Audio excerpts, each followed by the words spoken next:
This is a notice for all participants. This is a public meeting and proceedings are being webcast live online. A recording will also be available for playback on the Council's website shortly afterwards. Please note that your name will appear in the live stream and in the recording. Should you not wish for your image to appear on these, please turn off your camera. Third parties should not record or film the local plan hearing sessions, and neither the Council nor the Planning Inspectorate are liable for any third party recordings. Thank you.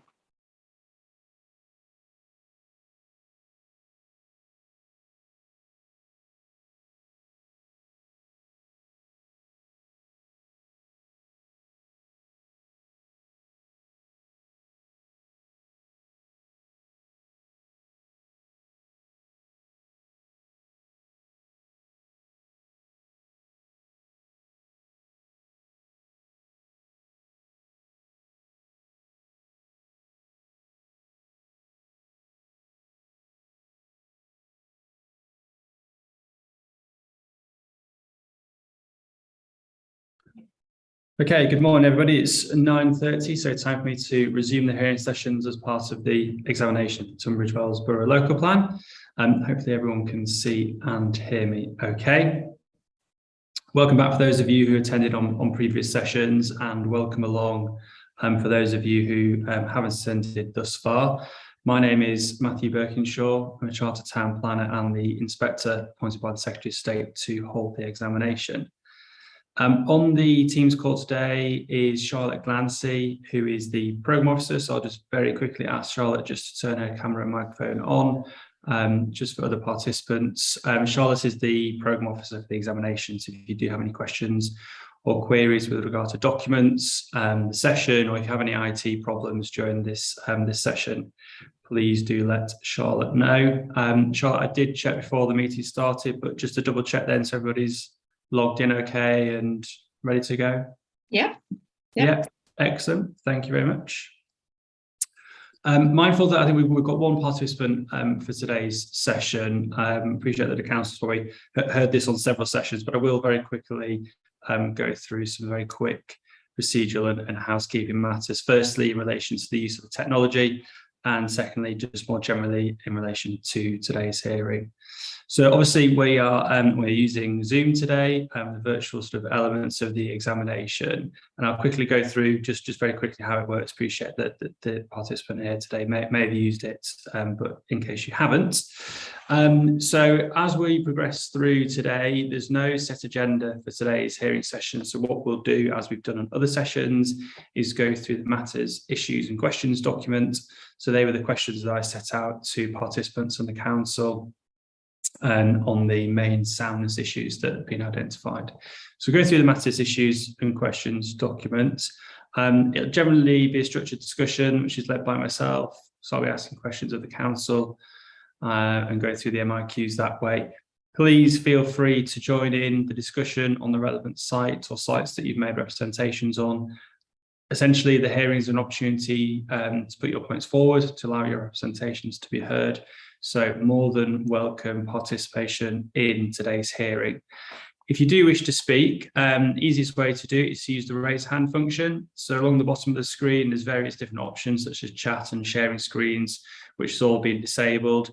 But on my screen, I've got a reactions button and I can use the raise hand function like so. So if you do want to speak, if you raise your hand at that stage, I can see that you want to participate and I'll invite you to speak.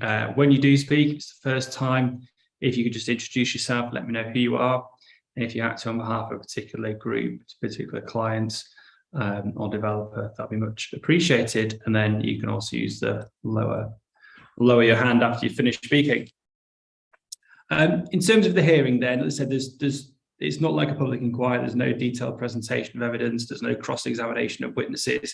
It really is a structured discussion around some of the issues that have been identified. If participants get to the end of the discussion on a particular site and think, well, the inspector's asked lots of questions there, but he's not asked questions about the main concerns that I have, then again, please feel free to use the raise hand function and let me know. This is an opportunity to put your points forward, so please do let me know if there are any points that you wish to raise. We've got just this morning's session. This afternoon is a reserve session, which was initially scheduled in case there was any overrun from any of the sort of larger strategic site days, but that's not going to be required. So this morning's session, we've got until 1 p.m. Obviously, if for whatever reason we ran over, then we could use this afternoon session, but I don't envisage that we will run over. We'll have a mid-morning break in about an hour or so's time, and we'll just and we'll see how we go with that. And again, if people, representatives need to leave or they have other commitments, etc. Again, just please let me know, and we'll work around other people. Any questions, queries from the council before we start? Or anybody else? Nothing from us, thank you, sir. No. Okay. I'll turn to my relevant notes and we'll get going then.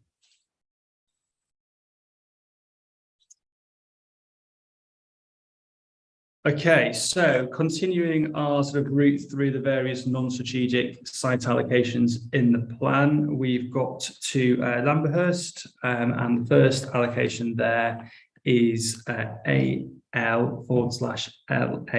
which is land west of Spray Hill. So again, just by way of introduction, really, it's a similar theme with these allocations, but by way of introduction, I think it'd be useful if the council could just identify, obviously, the latest position with the site and how the scale of residential developments and the residential areas have been determined for this one, please. Thank you, sir. I'll let Ms Gilbert tell you about how the site is progressing at the moment. But in terms of how the site has been defined, unfortunately, these policy maps don't show you what's underneath the colour, but in the southern tip of the site, there is an existing dwelling with substantial outbuildings and a collection of I don't know, you don't call them kennels for cats, but there's a buildings to house cats. It was until recently a cattery, and so is largely previously developed in that area below the footpath, which is shown as a dotted line across the site as a public right of way. To the north of that area is at the moment, I suppose, non-developed land, greenfield, but there is a natural boundary which follows both an historical field boundary and adjacent built development. The site is contained to the east by a strong vegetated boundary and to the south, and then there's the residential development to the west. The unusual pattern of development here, because it's a lot of it is either related to former agricultural use or to potential encroachment on what was a common land. There still is areas of common land to the west, and this area is known as Lamberhurst the Down, which has its own sort of conservation area and areas of common land. The reason for limiting the development in this area is because of maintaining that gap between Lamberhurst proper to the north, which is actually a settlement built around the crossing of the Tees, and to maintain that sort of settlement pattern that's different between the two parts of the settlement, which fits in with the objectives of the ANB management plan. The green space that's been highlighted will also provide the landscape and ecological mitigation necessary to compensate and mitigate the effects of the built form in the lower part of the site. And the road to the east, Spray Hill, is currently an important approach to Lamberhurst proper, and also to the approach to Scotney Castle to the east. And so protecting that amenity down that corridor is also an important consideration. In terms of discussions with applicants, I'll pass you over to Ms. Gilbert. Okay, yes, good morning. So I'm Ellen Gilbert. I'm one of the principal planning officers, and I'm here on behalf of the council today. So an update really with progress of the site. The site promoter and developer has recently submitted a planning application, which is we're working with them at the moment to validate it. So it's not yet sort of penned under proper consideration at this stage. But we have received it, and it will be a valid application in the near future. And that's for a scale of development within the range set out by the policy.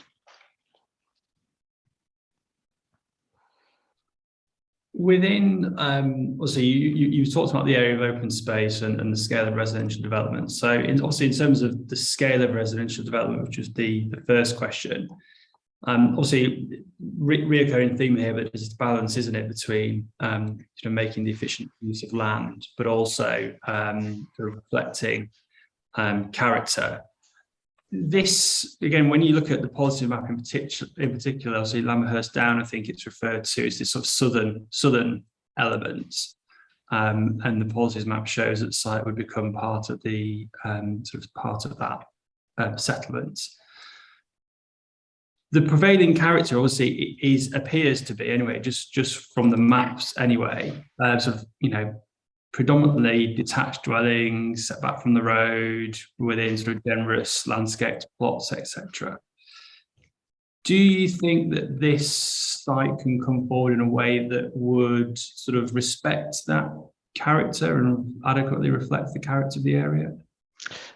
Yes, sir. So a couple of things to point out. Because of the nature of the development around the Down in particular, they're not all large-scale development. A lot of them are small-scale, almost sort of some terracing and so on. That's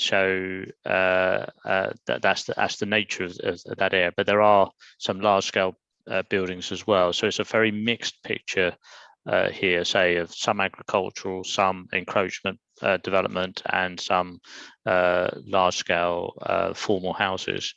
Quite an unusual context, but it is well contained on that southeast corner, so I see no reason. There were two sites that the council considered taking forward for Lamberhurst.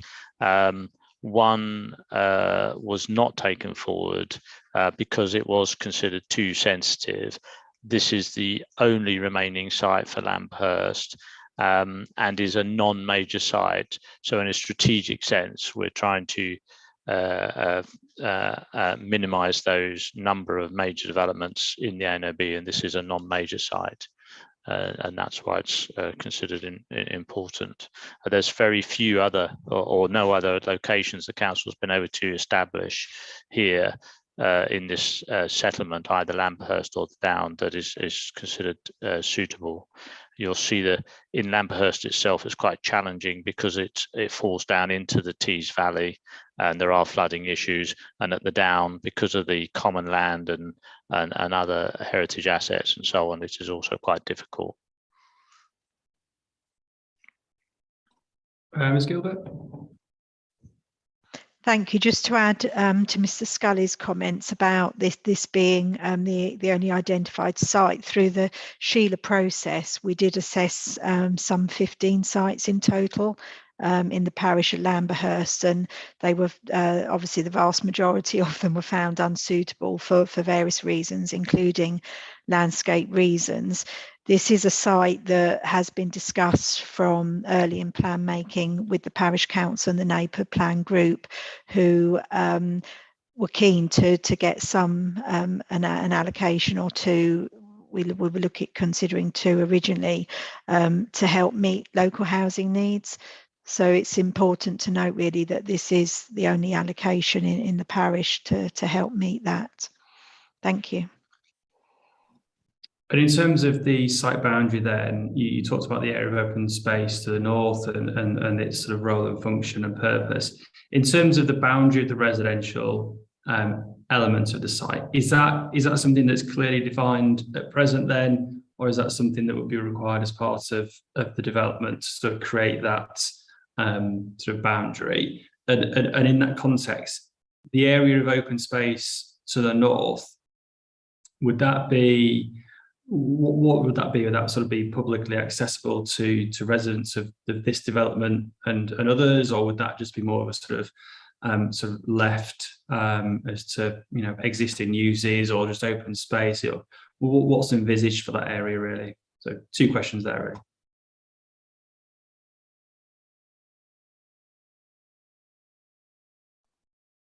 Oh, sorry, you're on mute. Sorry, sir. We are working with the applicant to see if there's any possibility of making further connections to the north where there's another public right of way, as they do own land further to the north. It would provide, say, opportunities for the actual development itself in terms of the mitigation that's required, both in terms of SUDS, biodiversity and landscape mitigation. There's no reason why it can't be accessible to the rest of the community, although unless we can connect to the footpath to the north, it would be from via the footpath which currently crosses the site.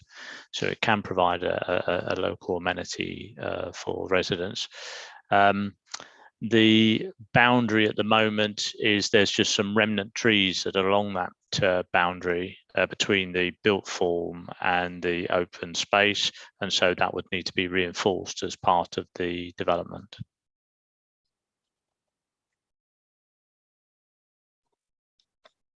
Okay, thank you. So that was really sort of question 1 and question 2, really, about the scale of development and the reasons for the inclusion of the open space within the allocation boundary. Question 3 then. So you've said that this is, in your view, doesn't represent major development in the AONB. And notwithstanding that, what sort of impact on landscape character do you think this site would have? Then obviously you mentioned already about it being sort of quite visually enclosed. There's obviously the existing planting, etc. You're sort of confident and comfortable then that this can take a form of development that wouldn't sort of detract from wider landscape characteristics then? No, that's absolutely right. I mean, it is, say, very strong existing boundaries. Spray Hill is actually a relatively modern road in this area. I think it's a 19th century or 18th century toll road. And the way the land falls away to the north,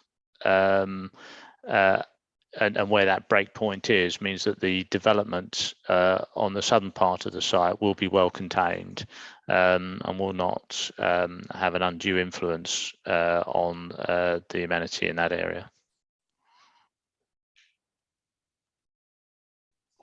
Obviously, this is one that I'm going to go look at in due course. But are these, you mentioned this sort of former catchery, are those buildings and structures still there on the site then?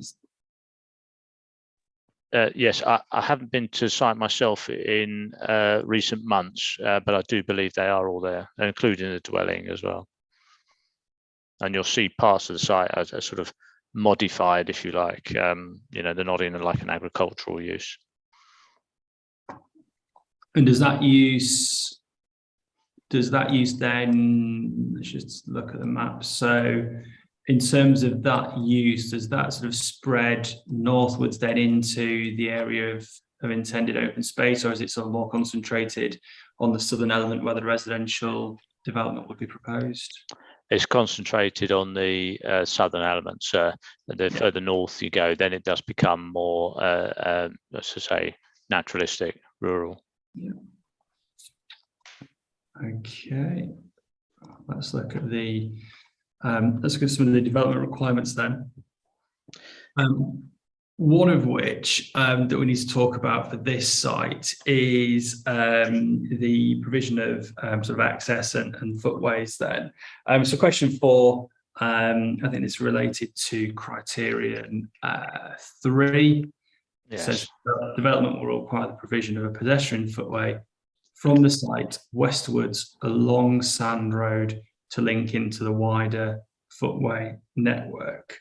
So a couple of points there, really. Obviously, why is it necessary, and is that something that can be achieved? Yes, sir. We would, I think, like to make a small amendment to that criterion. There is some concern expressed about whether the footway along Sandhurst Road can achieve the required design requirements.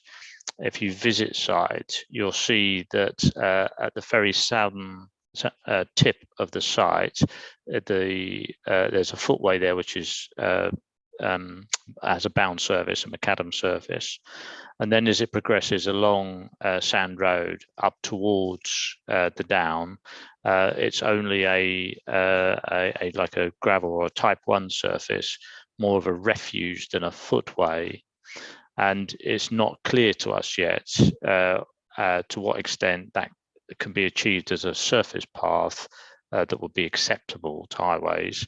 So we would suggest a wording that the footpath could be provided within the site up to the northernmost part on Sand Road.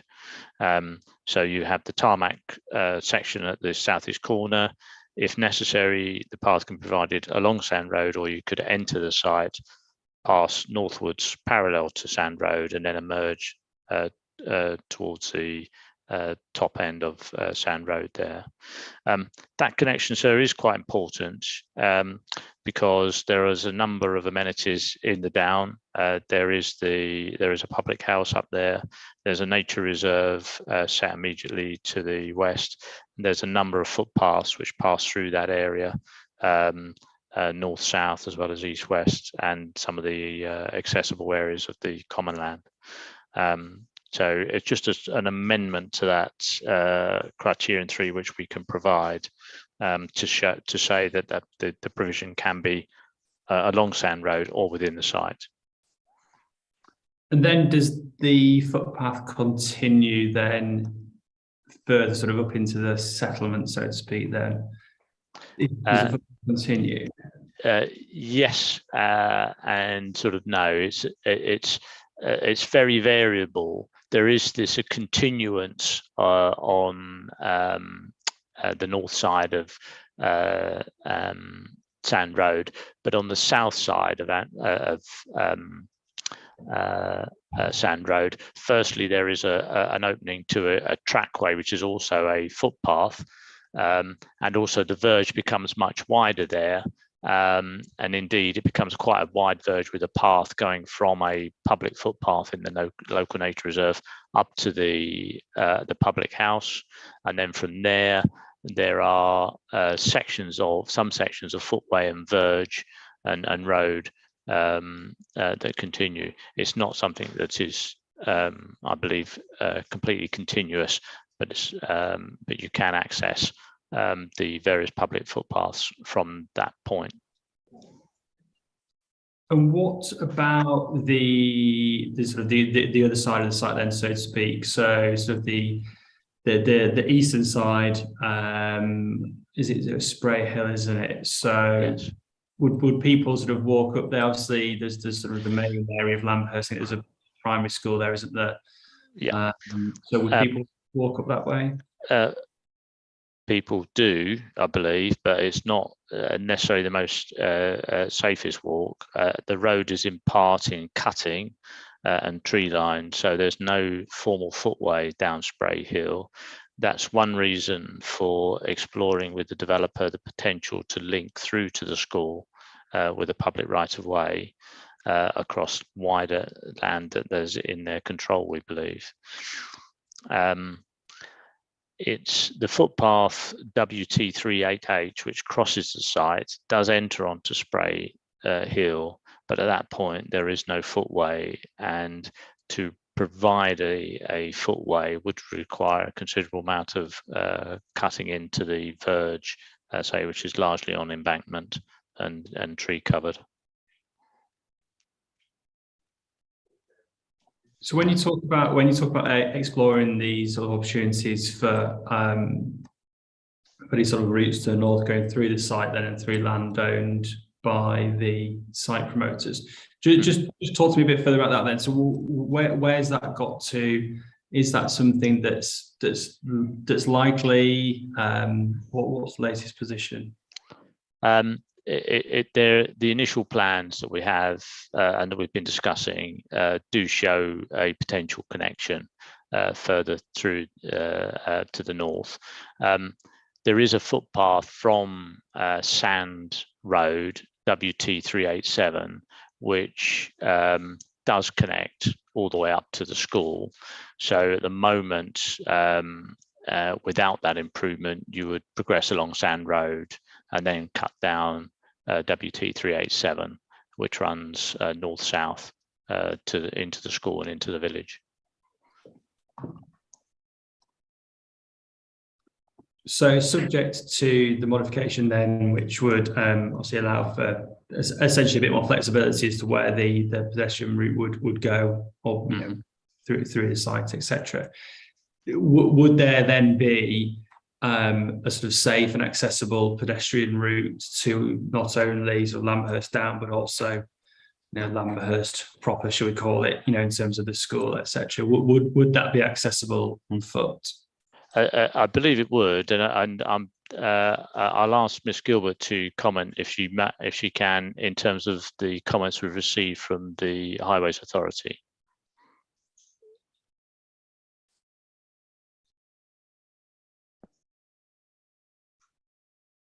Okay, thank you, sir. So the site promoter has been liaising with KCC. As it currently stands, you'll see in the hearing statement we had suggested a mod about a route along Spray Hill. I think really it's right to point out at this stage that is KCC's preferred approach. However, as obviously we've given further thought to that, and we feel that there is the potential for this third option, which is the option that the developers are indicating at this time. And obviously we appreciate that will need to be, obviously we have an invalid planning application at the moment, so we would seek to address that through the planning application. But for purposes of the policy, we feel that a link through to the north is a realistic option. Thank you. So in terms of the soundness of the plan, do you think then, obviously we've talked about this sort of first change in relation to Sand Road and pedestrian links of that way, but do you think for the soundness of the plan there then needs to be a sort of further reference to these links to the north? Are you suggesting that needs to be in the policy itself then? It sounds like maybe the discussions are at quite early stage, so I was wondering whether that would be effective or not. I think given the need to affect those links to the school, etc., it's something we need to consider by way of modification that could be included as a further requirement, another paragraph in there to make reference to those links.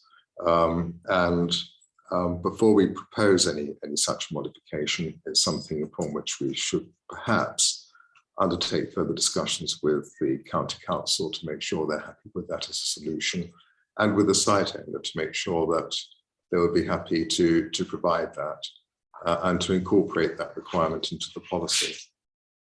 So I would ask you, sir, to be patient with us and to allow us to explore that as soon as we can, and perhaps to either provide you with a note in due course, or we can deal with it through the modification stage.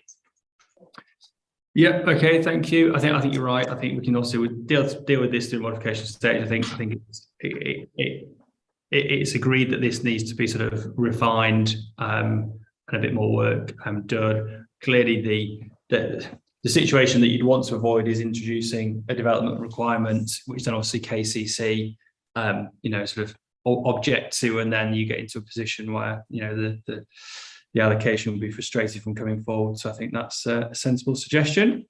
Grateful, thank you, sir.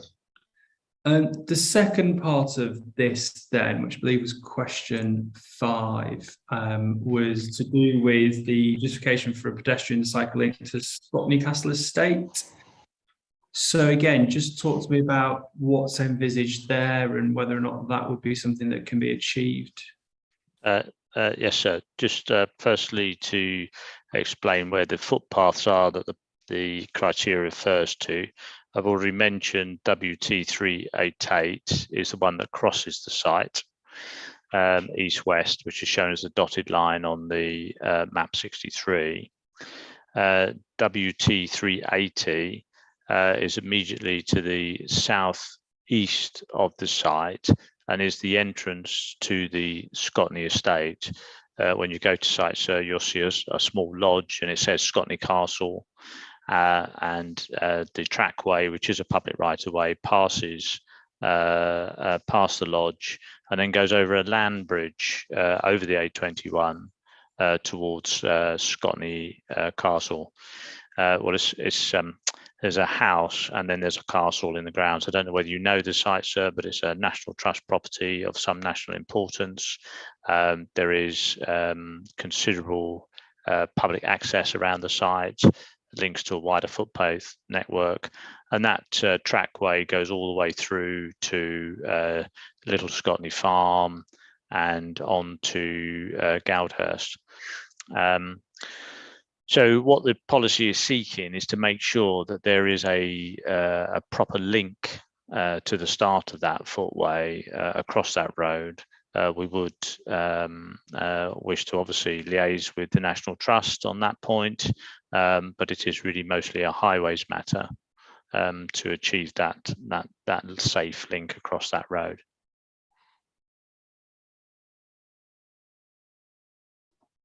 So is there a crossing from say the site side of Spray Hill? Is there a crossing already across that main road? There is, sir. There is a small refuge bollard, but it's a question of making that safer and a better, more, improved access for people and cyclists. Okay, so let's just turn to what the plan says then. Let's just have a quick look.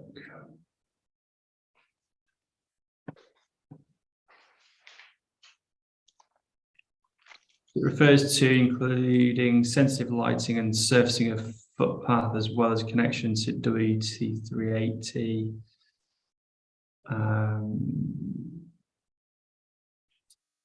Yeah, so is it clear then what's actually needed in this regard? Obviously, criterion 4 refers to liaising with National Trust.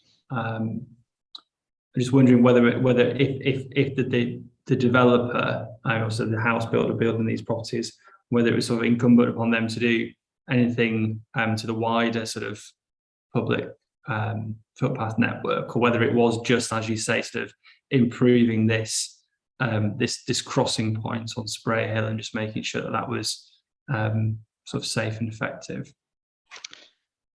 I see your point. I mean, in essence, what the developer needs to do is engage with the Highways Authority, and perhaps it's incumbent upon the Highways Authority to do an engagement with wider stakeholders about provision. So I don't think we would have any objection to deleting the in liaison with the National Trust, but it is something we would encourage. Very much so, and we do encourage developers to do that kind of engagement. They would be somebody who we would consult with in relation to developments on their doorstep. There is some transformation occurring at the Scotney Estate, which offers opportunities as well. They are a large landowner. And may be able to work with the developer with their proposals. So it could be something which is just put into supportive text rather than in the policy. Yeah, I agree. I think the supporting text can obviously, direct applicants to this sort of wider connectivity potential. I think having a requirement in the development plan to sort of liaise with National Trust, it's not clear what's needed, and it could be that sort of quickly sort of snowballs into something that's not actually relevant or proportionate to this site for 25 dwellings. I think realistically, it's more about making sure that the crossing point in particular is safe, the connections are safe. If any immediate footpaths need amending, that they're done, so that obviously the potential future occupants of this development aren't, like say, sort of walking up to Scotney Castle and using sort of unsafe crossing points and sort of thing, really. Okay, thank you, sir. We'll make a note of that. Yeah.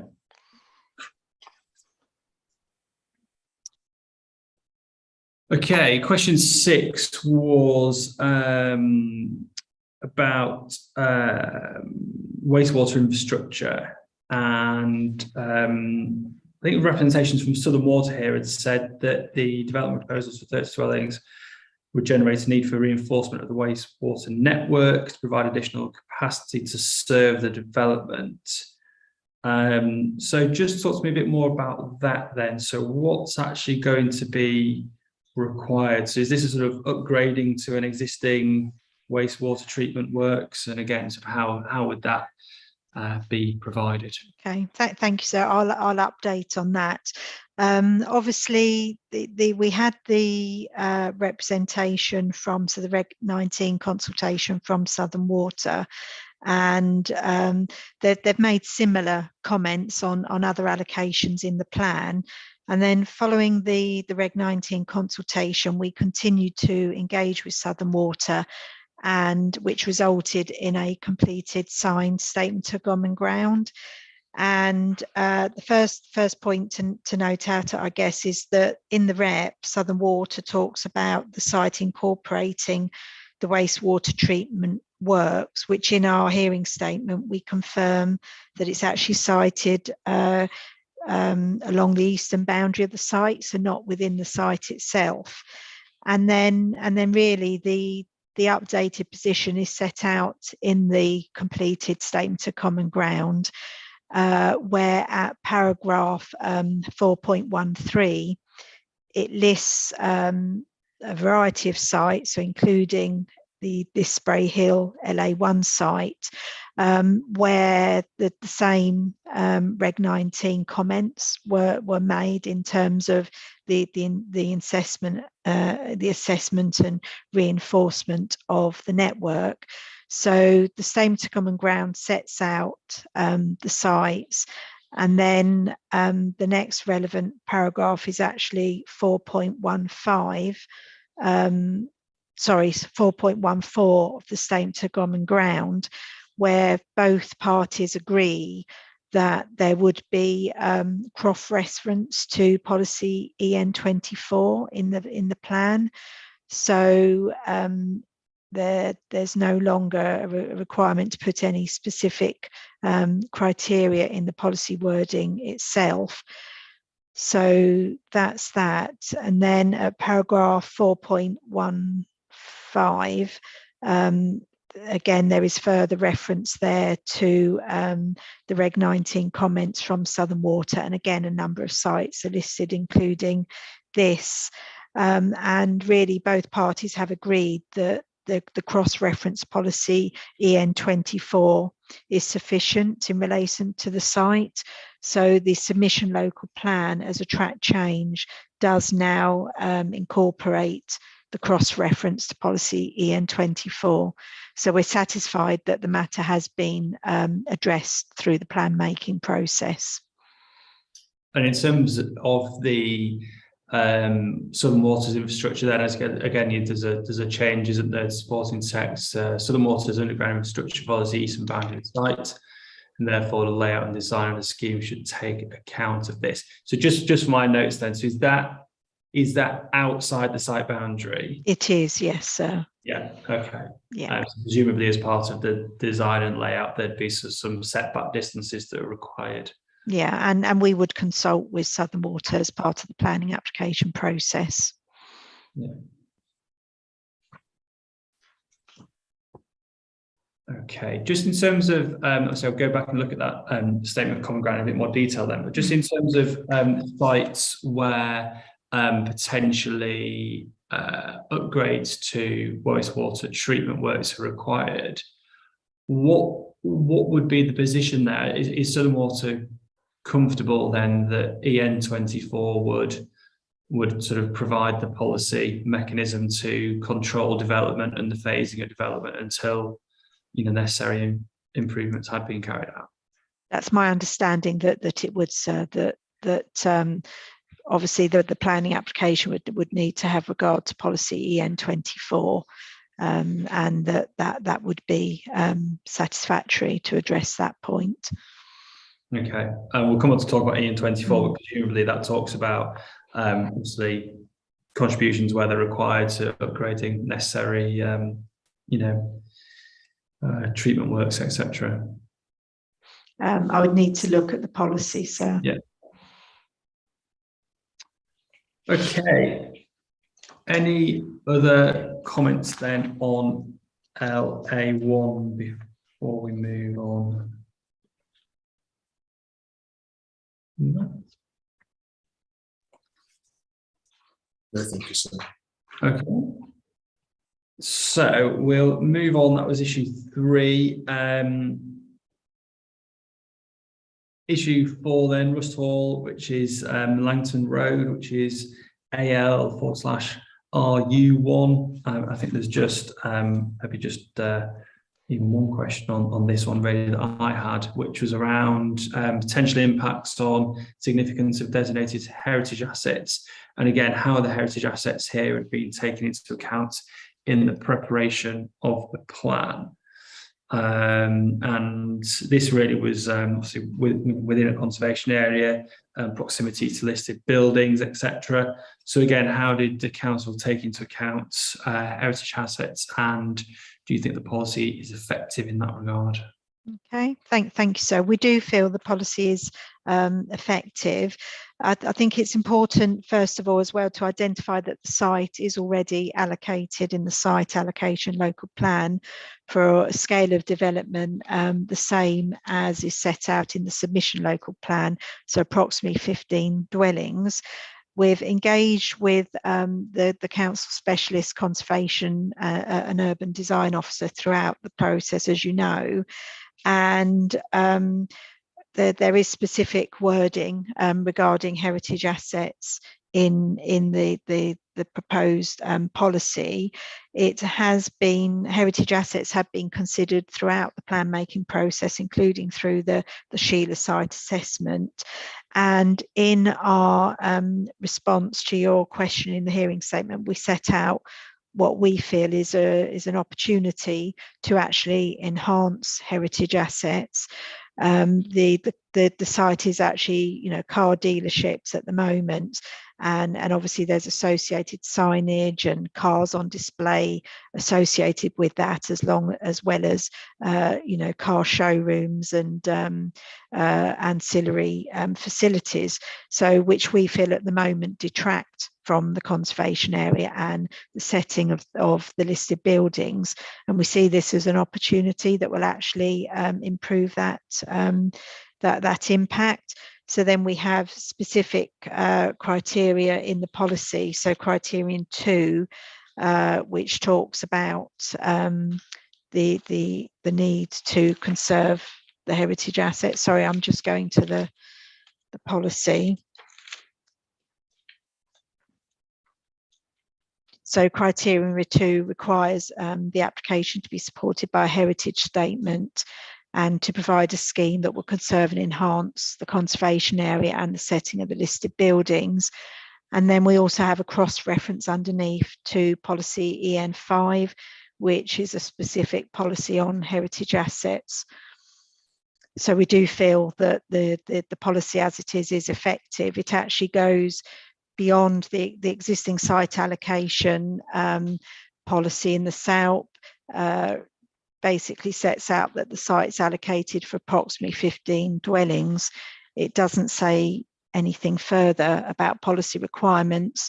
So what we have here is a policy that has taken the current policy and added to it to actually set out more specifically the things that would be required going forward. So including that assessment of heritage. Just a couple of questions then. So we'll deal with the heritage one first.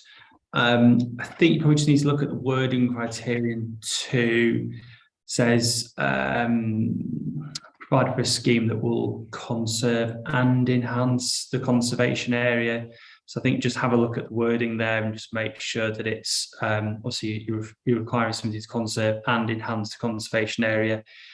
So look at the wording of the requirements of conservation areas about or enhance character or appearance. So it's making that reference back to character or appearance rather than say just the conservation area per se. The third point as well, obviously you've got the archaeological desk-based assessment. I think really criterion 2, I think the point there, will conserve and enhance the conservation area. Obviously just think about consistency with wording with Okay. the other requirements. Just in terms of this site more generally then, appreciate brownfield site within the urban area, previously allocated in the site allocations plan. Obviously the logical question then is, why is this not come forward? And do you think that it will do so? So they, one have sort of been past and seen, and you're right, it's an existing car dealership there. So they've got plans to move. Is that site going to be sold? What's the position? Yeah. So this you'll remember that when we did the Pembury session, we had the Woodsgate Corner site, and you may recall that the planning history on that site included a planning application by Hendy, which was refused, which informed our change in the site allocation. So this site is actually part of the Hendy group. And we continue to discuss matters going forward with Hendy, and they certainly the indications are that they do this site will still be available within the plan period, and Hendy are obviously progressing things at their end.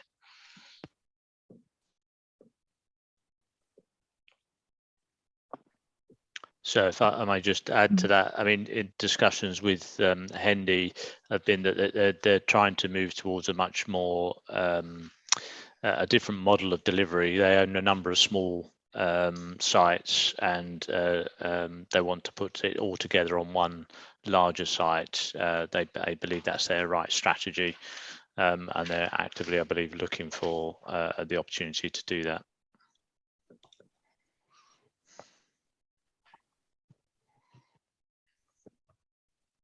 Okay, thank you.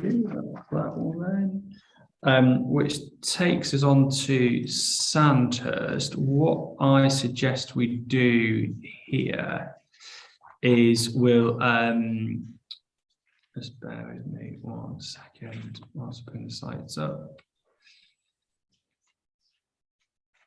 Yeah, so we've got 2 sites at Sandhurst. I know that we've got a gentleman here, Mr. Riley, who I believe is for Sharps Hill Farm. So what I will suggest we do is we'll first one I think has got planning permission, so we'll quickly talk about that, and then we'll probably have a break, which then have a comfort break, and that'll allow us a bit more time then to look at the second allocation there. So looking at Sandhurst then, this is ALSA 1, west of Marsh Quarter Lane. So I think this is now, it's certainly got outline permission. I think it's got reserve matters approval as well. Is that correct? It has. Sorry, I'll just check. I'm not on mute. Yes, that's right, sir. So outline consent for up to 15 dwellings. It's now got the reserved matters approval for the full 15. Pre-commencement conditions have been discharged, and one of those conditions it was condition 8 relating to section 278 highway works. So that has now, those works have been complete and work is due to commence on site soon. It's important to note that the planning approval granted, in the policy criteria, we have at, I'm just trying to find the correct. So criterion 2, and it's one of your questions further on in the statement, is about the provision of a pedestrian crossing facility on Ryde Road. The planning approval and the scheme that is due to be implemented doesn't actually include that. And KCC did not request it as part of the formal planning application process. We have reviewed it and had further discussions with the Highway Authority, and we're actually now proposing a mod to delete criterion 2 in its entirety. And if I can just cross-refer a moment to question 3, which was your question about the crossing. At paragraph 26 of our hearing statement, it sets out that we've discussed this with Kent Highways, and they're advising that it's not being quantified and there is no obvious position at which to place it. So on that basis, we are proposing that it be taken out. And I think really initially we included it as a requirement in the Reg 19 plan, following comments we had received from the Highway Authority at Reg 18, which was seeking an amendment to the criterion. So it wasn't established at that time that it wouldn't be needed. So we took it forward. So other than that, the planning consent does accord with the policy requirements. Yeah, I agree. I think there's two issues here. The first would have been obviously if this hadn't progressed, the first would have been this issue we talked about on the Pembury Day, didn't we? About proposals investigating something and that issue around actually providing. So again, have a look. I think it crops up in the Pembury sites more than anything, but have a look throughout the rest of the plan for sort of any of these slightly loose wording where it's requiring something to consider or investigate something rather than actually provide it. But I think here, given that the detail has been obviously tested through the plan application process, County Council have said it's not needed and it couldn't be provided because it's not a suitable place. And I think I'd support that. I think you're right. Yeah. For effectiveness, you just delete. Delete. It's worth noting we were satisfied with the pedestrian links that they were providing as part of the application. So we've not lost something that we were seeking. Thank you. Yeah, and obviously, if a revised scheme was to come forward, then there's other policies within the plan that would that would ensure that pedestrian connectivity and highway safety would be considered. So that's fine. The only other question on that site was to do again with the Southern Water comments, but again that's sort of been superseded really by the approval of the Planning Commission. It has, yes, and the additional work in the Statement of Common Ground. Yeah. Okay, very good. That brings us on to Shotts Hill Farm, Queen Street. I know that, as I said before, I think we've got Mr. Riley here, and there's some sort of further detailed discussion. So rather than get into that now, so we're going for about an hour, so I propose we'll take a quick comfort break if that's okay with everybody, and we'll also take a 10-minute break, and we'll adjourn now, and we'll resume back then at 25 to. So a 10-minute break. So again, if people can not log out, just turn cameras and microphones off, and we'll return at 10:35. Thank you.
Okay, thank you, everybody. It's 10:35, so we'll resume and continue. We've moved on to policy AL SA2, Sharps Hill Farm, Sandhurst. Obviously, within the matters, issues and questions, there was obviously several questions regarding this site, and there has been obviously as the plan has progressed, a plan application and a appeal which has been dismissed. So obviously, I've seen the representations on this site, and I've seen the inspector's decision on this site on the previous scheme. So as we go through some of these questions, obviously question one was about the plan application. So as we go through some of these questions, no doubt we'll touch upon the previous inspector's decision. There was two main issues that the inspector raised, and they related to sort of character and appearance and heritage assets. So it's probably worthwhile looking at those two issues, and in doing so, we'll work our way through the soundness matters. So what I want to start with is an understanding of the concerns that firstly the council had in refusing planning permission for the earlier scheme, and also the concerns that the inspector had, and whether or not the council considers that in light of those, the allocation is still justified. And by that, I mean whether the council is satisfied that an appropriate scheme could come forward on this site which addresses those concerns. So I think by way of introduction, if I could just ask the council, I'm not sure who's best placed on the council's team, just to talk to me about that in light of the inspector's decision, in light of what the inspector said on the previous scheme, why the council considers that this is still a justified allocation, and how an appropriate scheme could come forward that would overcome those concerns. Thank you, sir. You're right. There was two issues. The heritage harm. The inspector on that point considered there was some harm, that on balance the scheme was acceptable. That's set out in paragraph 52 of our statement and reference to the inspector's report. So the main issue, I think, is really the impact on the character and appearance landscape in the ANOB. It's perhaps first worth pointing out that this is not considered major development, neither by the council, nor by Natural England, nor by the inspector for that decision. So the council officers did raise concerns about the impact on landscape in the committee report, but on balance, considered that was overcome by the significant benefits of the scheme. Clearly, members and the inspector did not agree with that, and only gave very limited weight to the emerging plan. It's probably also worth noting that the inspector had limited information before him. The application was poorly presented and had a lack of supporting evidence. The applicant in his statement to use, has agreed that was poorly presented and a poor scheme, not necessarily of the quality required of an ANOB development. And that's in his statement under question 4. What's of note since that decision, we have clearly had regard to it and had a look at it, are two pieces of evidence that have been prepared. Firstly, the applicant has prepared their own LVIA, a very comprehensive document which wasn't available before, and the applicant has submitted that to you as part of their hearing statement. But also the council has the benefit of the HDA LVIA. Whilst we're in the process of doing the LVIAs, this site came forward and it was included on a precautionary basis because at that time it was undecided in terms of any whether it would be major development or not. And so as a precautionary measure, we included within that study, and you'll see it at CD 3.96 I, which is the Sandhurst section. And in that study, there is the recommended approach, which has been set out and takes account of the issues that are available. And that's on page, unfortunately it's not numbered, that's first 1, 2, 3, 4, 5, 6, 7, 8, 9, 10, page 11, and you'll see the plan there, sir, which has set what kind of mitigation is required in order to bring this scheme forward. And in terms of the overall impact on the landscape, there is the table in the main report, CD 3.96A, and for Sandhurst, that's on page 19, it's a medium to low harm to the ANOB, and that's commensurate with a number of the sites that are in the local plan. And I think also, so we have those two pieces of evidence which weren't available to the inspector, but also clearly the inspector was considering a single application. In this case, we're looking at a part of a strategic plan for the borough, which includes a number of sites in the ANOB. Sandhurst is not close to another settlement. There's only 2 sites proposed in Sandhurst. So this is a similar issue we recently just discussed in regard to Lambhurst. There are very few opportunities to provide development in this community. We have looked at a number of sites and there's very limited opportunity. This site does contain previously developed land. The extent of that may be somewhat arguable because it's not clearly defined in terms of the residential curtilage or areas of development that are non-agricultural. So there is a sort of if you like, a sort of fallback position there where some development can occur on that site, intensification of development on that site without an allocation. Of course, by allocating the site for the number of dwellings, we bring forward the public benefits. And so we consider on balance, both in terms of the overall strategy of the plan, trying to find sites which are non-major in the ANOB, and having the additional evidence in terms of landscape that are available to us, that this site does still merit allocation. I don't know whether Ms. Gilbert has anything to add to that in terms of the numbers. That's okay. I'll just pick up on the point Mr. Scully made about sites assessed at Sandhurst, really, just to say that we had a similar number of sites assessed here as we did Lambhurst, so 14 in this case. And again, the vast majority were found unsuitable for various reasons, including obviously AONB.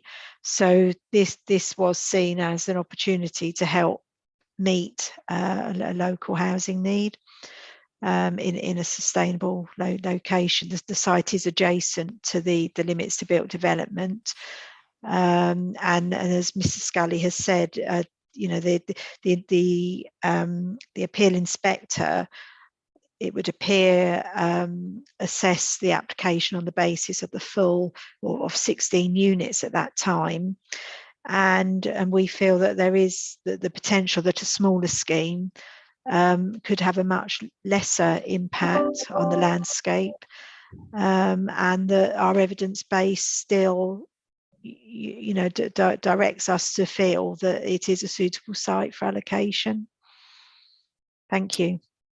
So when looking then at, let's look at what the inspector said. So the plan application was an outline, and let's just have a quick look. Outline plan permission is sought with access to be considered at this stage. So that was what the previous scheme sought. And we know from the inspector's decision, the inspector talked about the context of the site, talked about the surroundings which contributes to land setting, Paragraph 9, the site clearly appears as being within the countryside. Additionally, it lies outside the limits to built development.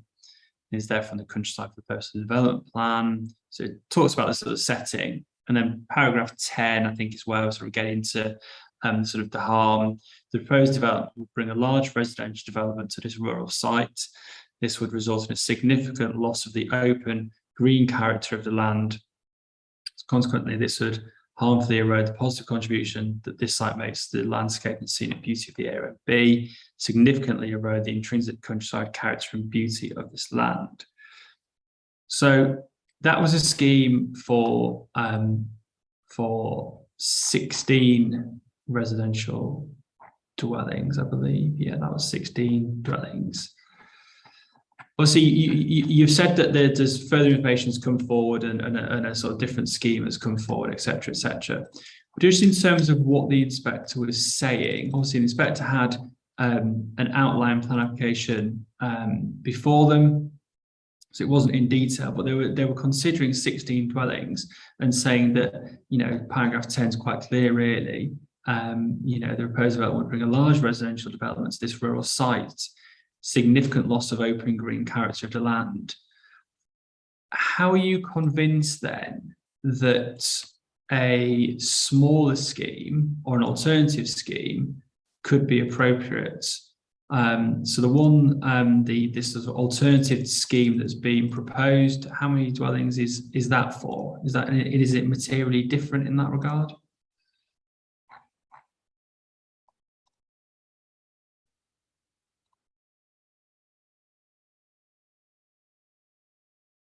Just bear with us, sir. Sorry, sir. Yeah, so the current policy requirement is 10 to 15. I would take you back firstly to the main report for the HDA LVIA 3.96A on page 19. And it says there that the quantum of development initially assessed for the site is likely to give rise to adverse effects on the settlement pattern of Sandhurst and consequently the owner B. It is likely that a sensitively designed scheme with reduced numbers and retained features to the north and east would reduce the predicted adverse effects.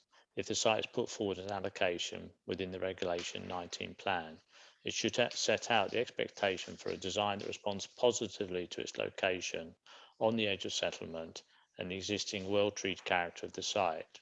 Reduction of development in the site may change whether proposals are considered to be major development within the ANOB. We've addressed the major development issue, and that is supported by Natural England. It is clear that development of a greenfield site or partly greenfield site would have adverse effects, but it is a balancing judgment. And we say that the mitigation that the scheme can secure and a sensitively designed scheme can reduce the effects identified by the inspector. Faced with the outline scheme that he had, he clearly assumed a maximum number, and particularly based on the poor quality of the presentation, would have to have assumed the worst possible effects, I believe. And so we believe the harm that he identified would be lesser than he has identified, and on balance would be considered acceptable.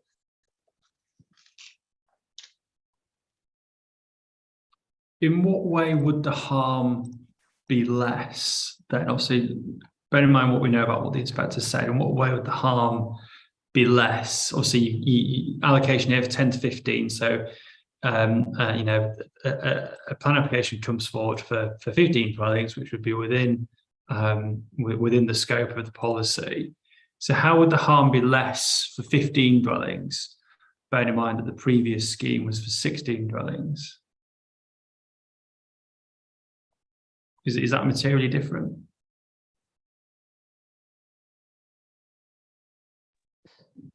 Sorry, sir. Firstly, the scheme would have to be properly informed by an LVIA. That would determine not just the numbers of dwellings, but their size, their disposition, their character, their appearance, and so on, and the general layout. The policy map clearly shows areas to be retained and enhanced, which would provide some of the setting issues that concern the inspector, particularly the strong frontage and the stream corridor that runs through the site. And the attention that can be paid to the detailed design would also reduce that harm. As I say, it is a balancing decision to be made. It's not that the harm was so great that this site should never be developed, or the sensitivity was such that it should never be developed, but it was a balanced judgment. And we believe on the basis of the additional evidence and a strong policy that supported by the HDA LVI, that we can achieve the appropriate balance.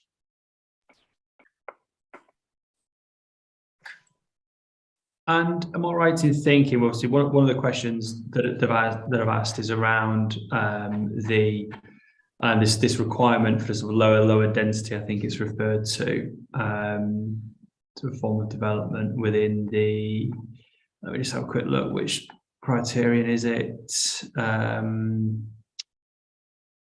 Where's it gone?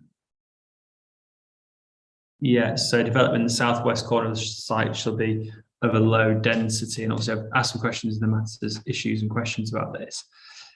In the previously refused scheme, I think it was the case, I've seen representations, obviously, I'll bring in representatives in a moment on this issue, but representatives have made the point that in the previous scheme, that southwestern corner was, I believe, it was essentially retained as open space. There's no development proposed in that southwestern corner. And the inspector still considered that. And even with sort of no development in that area, the inspector talked about, where's it gone? It's within paragraph sort of 11, really. It still talks about significant boundary treatment and plantings proposed. Nevertheless, given the number of dwellings, even with notable soft boundary treatment, these are likely to be received from within the AONB, including from Queen Street, the nearby public right-of-way, and houses, particularly in the winter months. As such, this harm would be experienced. So, is it the case then that the inspector sort of had this scheme before them, whereby there was no development or limited development proposed in this southwest corner, yet they still found that it would be harmful? Is that sort of correct understanding of the situation? I think the previous scheme was did during the application. The appeal inspector had the benefit of the illustrative master plan, which for the purposes of today we've attached. It's figure 1 on page 14 of the council's hearing statement, and that does indeed show no built form in that southwest corner of the site.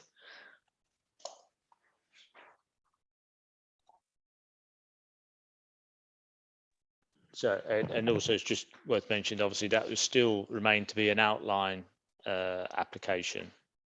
And we've tried to address that issue. Well, the issue has been highlighted through the HD LVA about that part of the site, and hence the need for lower density development.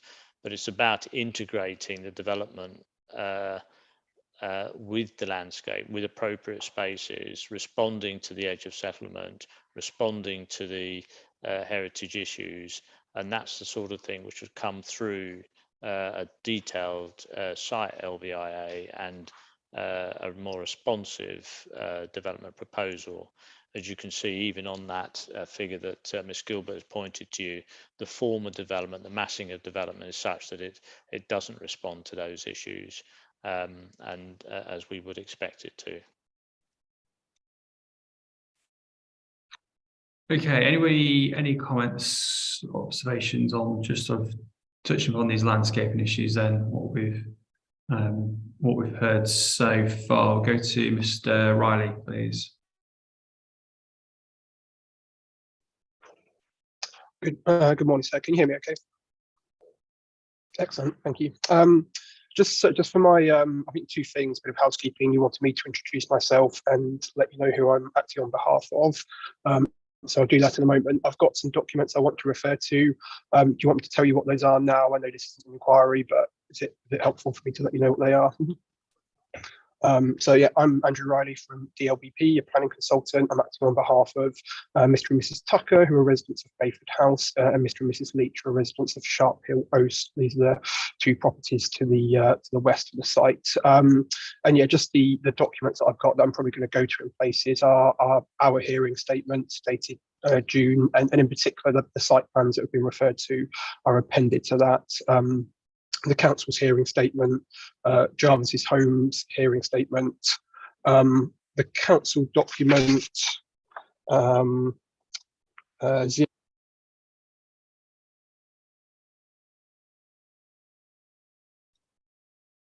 sorry, we've lost your sound.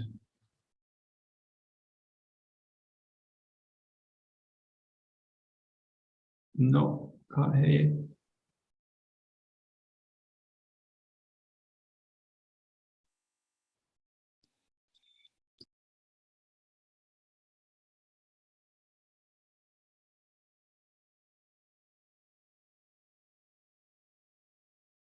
is that any better, sir? Yeah, can hear you now. We Yeah. you said you I cut out. referred to I think Jarvis Homes hearing statement, and then you cut out. Okay, my apologies. I think I'm having some problems with my other headphones, so I'm going to switch to my older ones, which shouldn't make sense. But so yeah, the Jarvis Homes hearing statement, and then the council document. I don't know if it's got a core document reference number, but it's 083, the densities of allocated sites in the submission local plan document. So I think, so responding to your sort of points and your questions to the council, and in particular to some of the comments that have been made there, and actually sort of question 4 in the MIQs, sort of two main points in response to that, if I could. Firstly, the council is seeming to suggest, and it's a position endorsed by Jarvis Homes, the position is that the appeal inspector, when, and I don't know if it's a male or female, so for purposes of this, I'll just say he, just to make I think life it was. simple. I think it. Hang on, let's have a quick look at the top. H Miles, I think. I don't know. I think it's the lady. I think it's Heather. Yeah. A lady. Okay, I'll go for she then. So when she made her decision, and I'm grateful for that, that she didn't have a sufficient or robust level of information to make that judgment, because in essence, the quality of the planning application that was submitted was of such poor quality, with insufficient level of information and insufficient documents, that an appropriate judgment on the impact on the AONB could not be made. That's a point that the council makes a number of times, and in particular, it's a point that Jarvis Homes make in their hearing statement. So what they're effectively saying to you, sir, is that their planning application, which they made, was of such poor quality that it's little wonder that the council in the first instance refused planning permission for it, and that the appeal inspector in the second instance agreed with that and rejected the appeal. I don't think that's a tenable position, sir. Whilst, and so I'm not accused of being a hypocrite, we have made some of our own critical comments of the planning application submission documents, but I don't think it's right to say that they were of such limited quality that a legitimate and robust decision could not be made by the appeal inspector. Just very briefly, sort of looking at the documents that were submitted, whilst it was an application in outline, that was originally for 31 homes. Access was a matter to be considered, as was layout originally. So layout was originally to be determined with the application originally. It was only when it was amended that that part of the proposal was changed to be a reserve matter. It included illustrative plans, it included a transport statement. And just as I go through here, I'm just going to give a couple of key dates. So the application was submitted in May 2019. I think I've got that right. It was amended in May 2020 when a whole further suite of documents were submitted, updates to the landscape and visual appraisal, ecology documents, tree surveys, a new suite of parameter plans around access, vehicular access, an illustrative site plan, and a development parameters plan. And that is the plan. Sorry, it's at that point that the scheme was changed from 31 to up to 16 dwellings. It was on the basis of that information that the council made its decision in February 2021. At the next stage, I think the next key date I'd like to draw to your attention, sir, is in May 2021, when Jarvis Homes made a Regulation 19 response to the draft local plan as it was then. At that time, when Jarvis Homes made its response, it included the landscape and visual assessment that it had submitted with the planning application. In other words, at that stage, that was as far as Jarvis Homes were concerned, that was a perfectly suitable and appropriate and robust document to put to the council to justify the development on this site. There was absolutely no question at that point that there was any deficiencies or suggestions that that document should not be considered. It was also the document that was appended to the Jarvis Homes appeal statement in connection to the appeal that was submitted in June 2021. So again, there was absolutely no suggestion. Clearly, if there was any concerns that of the adequacy of those documents, and Jarvis Homes were concerned about how the inspector might consider these matters, it could, of course, have provided an updated or an additional or a new landscape and vision appraisal or LVIA or whatever such document it chose to. But Jarvis Homes didn't. They submitted the same document that had been provided with the planning application, and that was the document that the planning inspector ultimately determined. So I don't think it is a tenable position to say that, you know, the quality of the application is such that the judgment made, you know, as I've just outlined, you know, there were a lot of documents. That information was also sufficient for the planning officers to recommend in January, February 2021 that the planning application be granted. So as I said, I don't agree with this position that those documents aren't sort of sufficient for the planning inspector to make a judgment, and you know, as a consequence, that planning inspector's judgment should be called into question. So that's my first point on this, please, sir. My second one is around the scale of development. The council say it, and it's just been mentioned in your submissions at 46 or 58 of their hearing statement, that the inspector considered a development of 16 homes. The application was in outline of up to 16 homes, and that was the scale of development that was submitted. And I say, yes, of course she did. That was the correct thing to do. It was an outline application of up to 16 homes, and if it was granted, 16 homes could be built. So that was the correct assessment to undertake. And again, I don't think there should be sort of criticism of her for, and maybe criticism is not the right word, but any sort of aspersions cast on that judgment, and any sort of assertion that a lower scale of development should have been submitted, should have been assessed at that stage, because it was an outline application of up to 16 dwellings. What we have now is a proposed allocation of 10 to 15 dwellings. So again, we've got development that potentially could be 15 dwellings. And again, it was just mentioned about the site plan, or rather the recent submissions by Jarvis Homes in connection with the most recent hearing statement that they've submitted. That's appended to their hearing statement. I think it's Appendix 3. And that shows a scheme of, if I'm counting them correctly, 14 dwellings. So we've got the appeal inspector considering 16 dwellings. We've got a local plan allocation of 15 dwellings, or potentially 15 dwellings. And the latest position from Jarvis Homes saying, here is a scheme for 14 dwellings. Now, in my view, you know, 14, 15 and 16 are very similar numbers. You know, there's not a significant difference there. That's not a significant reduction. And therefore, again, I think, you know, there can't be any undermining of the appeal inspector's view about the scale of assessing the scale of development as being 16 dwellings, because that's essentially what we're assessing here. Whether it's 14, 15 or 16, ultimately these impacts are going to be the same.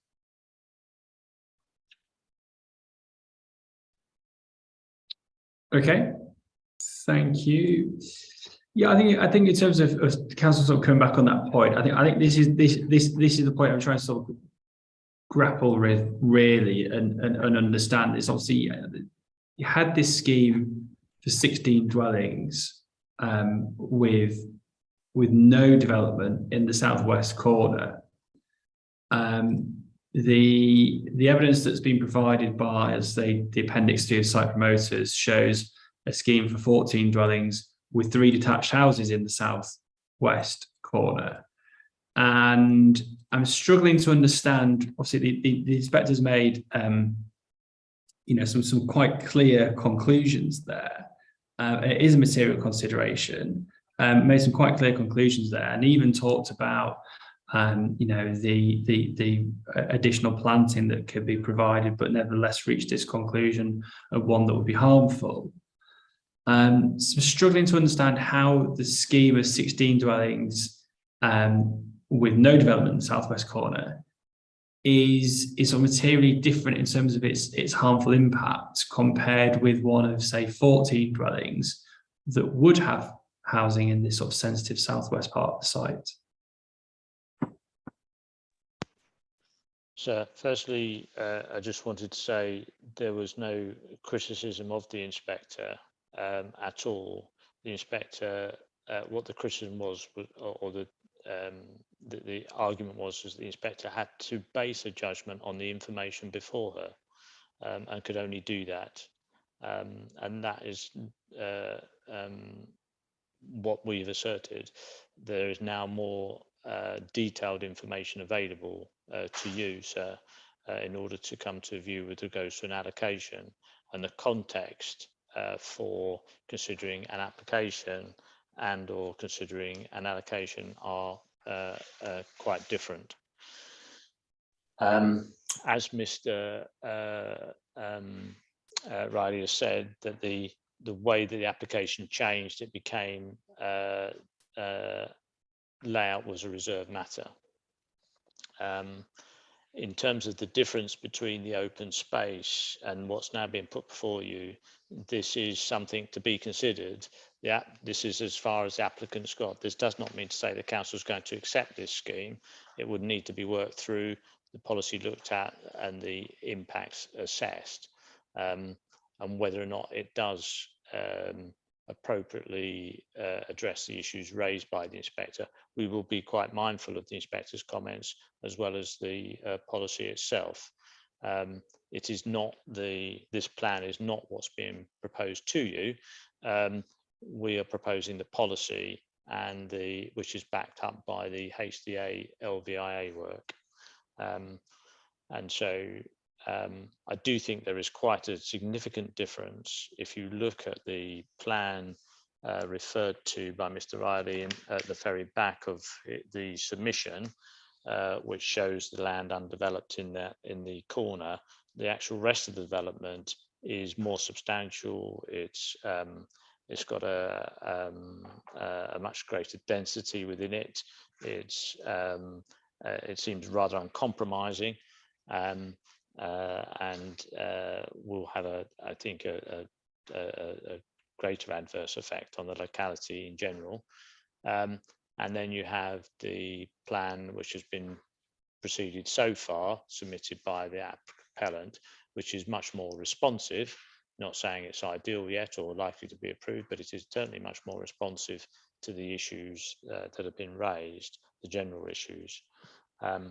So we are of the view that this site is still an appropriate allocation, mindful of what the inspector has said and the need to have careful consideration to the landscape context and the setting of the various heritage assets, both designated and non-designated. So I wonder if I might just add something without bringing too much of a legal gloss to all of this. Paragraphs 10 and 11 are very clearly expressed, laudably so.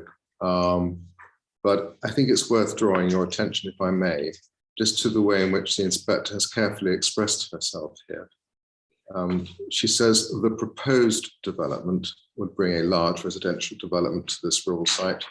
This would, i.e. the proposed development, would result in a significant loss of open space, etc. This would, i.e. the proposed development, would harmfully erode the positive contribution the site makes to the landscape and scenic beauty, etc. Her conclusions are clearly based on the proposed development. In other words, the parameters which were before her in terms of the outline application, which would include also the illustrative layout. She had nothing else to consider, and of course couldn't consider anything else that wasn't before her. The inspector then goes on to say significant boundary treatment and planting is proposed, albeit landscaping would be reserved. Nevertheless, given the number of dwellings, even with notable soft boundary treatment, these are likely to be perceived from within the AONB, including from Queen Street. So quite clearly, these conclusions were based upon the proposals before her. And we are not surprised that she took the view she did about those proposals, and they reflect the fact that this council actually refused them. What the inspector didn't conclude was that this site was inappropriate for development per se. And she wouldn't do that because she will be aware of the fact that other proposals might come forward which are acceptable, perhaps for a lesser number, because she was concerned about the number of dwellings coming forward as part of this application. So all I'm saying, sir, is that this decision doesn't write off the site in terms of providing residential development to meet the needs of the locality, including the provision of affordable housing. Question is the number and how the proposal is to be formulated and presented. And I expect at the end of the day, sir, when you do your site visit, and I'm sure you will be able to exercise your own individual planning judgment about the acceptability of that site to provide development in principle, and whether or not the 10 to 15 dwellings which are identified in the policy is appropriate, or whether it should be for the lower end of that number. So I just make those points and trust that they're helpful to you. Okay, thank you. Just in terms of the southwestern corner of the site there, the policy requires a sort of low density approach, and this then presumably comes from the council's LVIA that was done, and that there has talks about strategic green infrastructure, which is essentially the sort of areas of planting that are sort of existing and proposed, and it does have a sort of markup of low density in the southwest corner. What's the reason for that then, and what is it that the council would expect to see in that part of the site? So in terms of lower density, we would expect to be lower than the other areas of development, potentially even smaller units, potentially lower heights. It could be, for instance, 1.5 story, but also the form there could reflect the more rural context. So there would be a different character to that part of the site than the main central part of the site. In other situations, we've used things such as agricultural typology for some buildings to reflect that kind of situation. That might also be reflected in the materials. So, for instance, it might be black weatherboarding, and it would be in a more spacious setting to reflect those other adjacent properties. That's not reflected at the moment in the scheme that you've seen, and that's the kind of comment that we would normally be making to say, you know, really show us and demonstrate how you've taken this issue on board, how it's reflected. You know, look at the views from the landscape to the west. How would this development be perceived? Will it be seen as a dense urban area, or will it be seen as a part of the rural scene? These are all typical considerations and issues that we would discuss with the developer.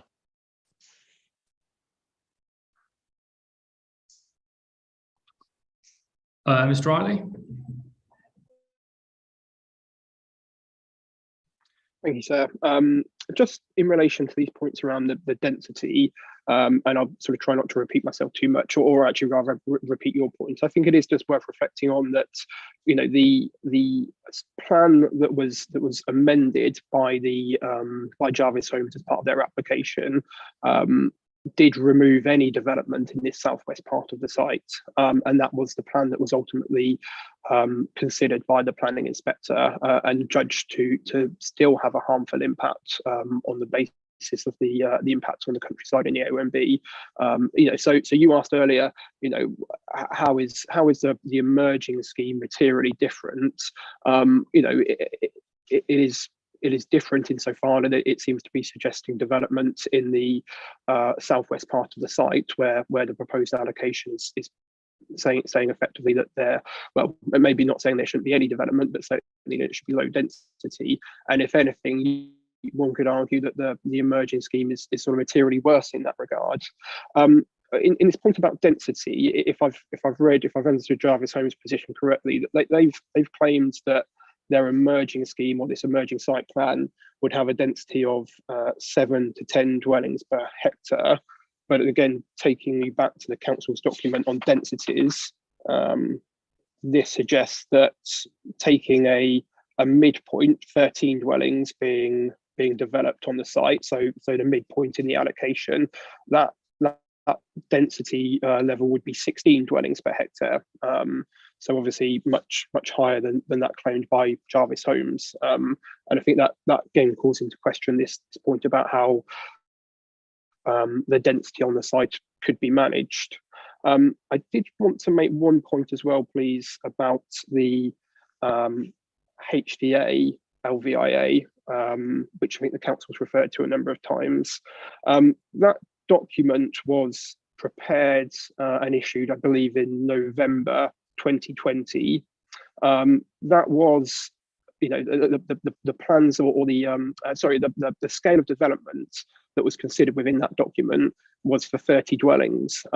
As I think Mr. Scully mentioned earlier, it was sort of an assessment of this site was undertaken as a sort of I can't remember the expression he used, as a sort of just to make sure, or worse to that effect, because this site hadn't been put forward or considered as part of the Regulation 18 local plan draft. That assessment, that the council's LVIA did not assess a smaller scheme, a 16 or a 15 unit scheme or a 10 to 15 unit scheme. It assessed a 30 unit scheme, and obviously the council have highlighted that that's identified that, you know, any development on the site would have to be at a lower level. But I just want to make the point clear that that was not assessing, you know, any conclusions of that document were not assessing the scheme before the plan that's been put forward. Rather, Jarvis Homes, you know, that put a lot of stock in this emerging site plan. It says its LVIA supports that, but we've already, you know, discussed that there are issues with this site plan. So again, I don't think it's a wholly tenable position to say on the one hand that this emerging site plan is based on the latest evidence, i.e. Jarvis Homes LVIA, and on the other hand to say, well, it's not the plan that we'll be considering, it will change. And I think that goes to the heart of the point here, which is that any development on this site is going to have these impacts. It is fundamentally a relatively small site, and there are only so many ways that development can be accommodated on it. And so I would sort of make the point to you again, sir, that you know, in essence, you know, the issues identified by the planning inspector cannot be addressed by changes to the site plan, by you know, an alternative way of approaching it, and that's why, you know, from our perspective, we don't consider that it is justified to continue to include this as a proposed allocation.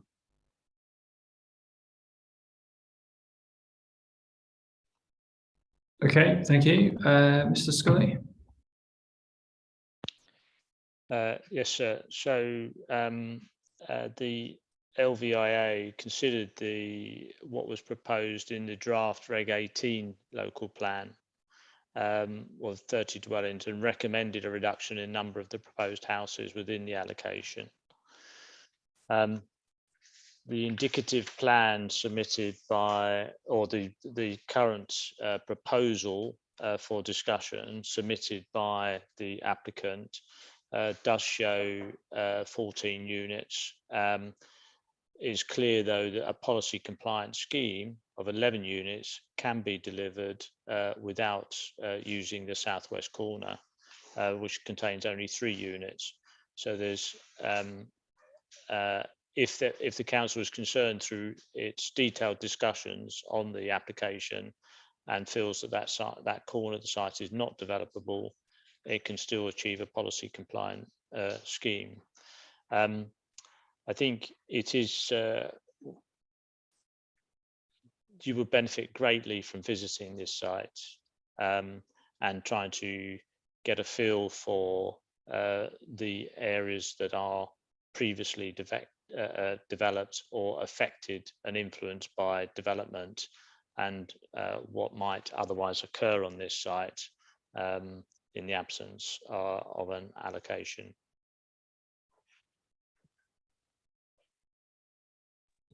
So is it council's view then that if a scheme came forward for 14 dwellings, even 12, 13, 14 dwellings, that if that was if that was harmful, if that was an unsuitable or inappropriate form of development in terms of its form, its character, its design, etc., then whilst the allocation would support the principle of it, then the council would still be able to say, no, this isn't, this isn't adequate, this isn't suitable, and refuse planning permission. Yes, sir. It's the same with any application. Even if it's allocated, it has to be based on, firstly, conformity with the policy, and secondly, that planning judgment. And in this case, if the detailed work and the detailed considerations deemed that a scheme was in principle policy compliant, i.e. provided the right numbers, we could still refuse it on design, still refuse it on a balanced judgment on the effects on the ANOB, and would have no hesitation in doing so.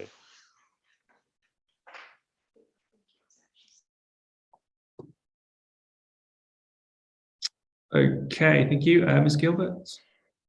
Thank you, sir. Just a couple of points of clarity, if that's all right. Just to confirm that we've just checked, and the site itself was actually submitted to us during the course of the Reg 18 consultation, which is why, as Mr. Scully's already touched on, we had it looked at through the LVIA work, just because at that time and the stage in the local plan we were at, we weren't sure of what the potential capacity of the site would be. So it was a precautionary measure at that time, and obviously the LDIA work was really to look at sites that were considered major, and we've got it later on in the hearing session that this site is not major.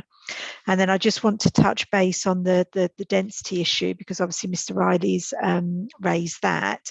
I can't comment on behalf of Jarvis Home on the basis of which they've calculated the densities they've given. It may be explained in their statement, but sorry, sir, I can't remember off the top of my head. But in terms of the density note that the council has submitted to the examination, Mr. Riley is correct in that we've identified a density of 16 dwellings per hectare, and that's been used in terms of the using GIS measuring tool, and we've based our density requirements on the area allocated for residential use, so the orange area in the policies, and also again we've taken the midpoint, so that's how we've arrived at the 16. On the density note submitted to the examination, we've looked, as you're aware, at the different codes underneath the model design code, and this comes under villages, which under the National Design Code have their own distinct character. So there isn't a particular density range given for those locations. Thank you. Okay, thank you, Ms. Riley. Thank you, sir. Just relatively briefly, just sort of picking up on those points and actually really kind of responding to your question 5 in the MIQs about the extent of the of where, or really where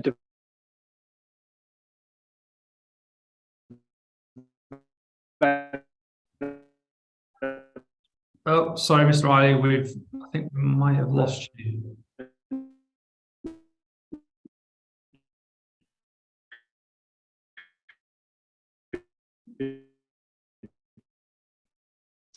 Charlotte, I can't hear Mr. Riley. I'm not sure if other people can or not. No, he's frozen. He might be better trying to turn his camera off. It might help if he's having problem, because he's frozen. I'll suggest it.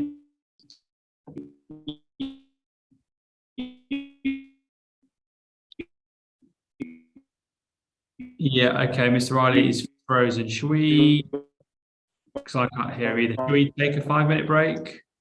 We'll take a 5-minute break. And Charlotte, if you could maybe try and contact Mr. Riley, and just obviously he's frozen mid-sentence. We'll take a 5-minute break, and hopefully he can come back and It looks like he's left the room as well. Okay, we'll take an adjournment then, 5 minutes, so hopefully he can log back in and rejoin. Yeah. Okay, thank you.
Hello. How are you doing? Yeah, I'm slightly frustrated because of our poor internet connection in this building. I would only suggest, well, keep an eye on it, but I would only suggest perhaps turning your video off. It just, at least then you're heard. It might help, but obviously keep going until then, I would say. Yeah. Okay, it's hopefully working now, and I presume we probably don't have too much longer to bear with me. So perfect. Great, thank you.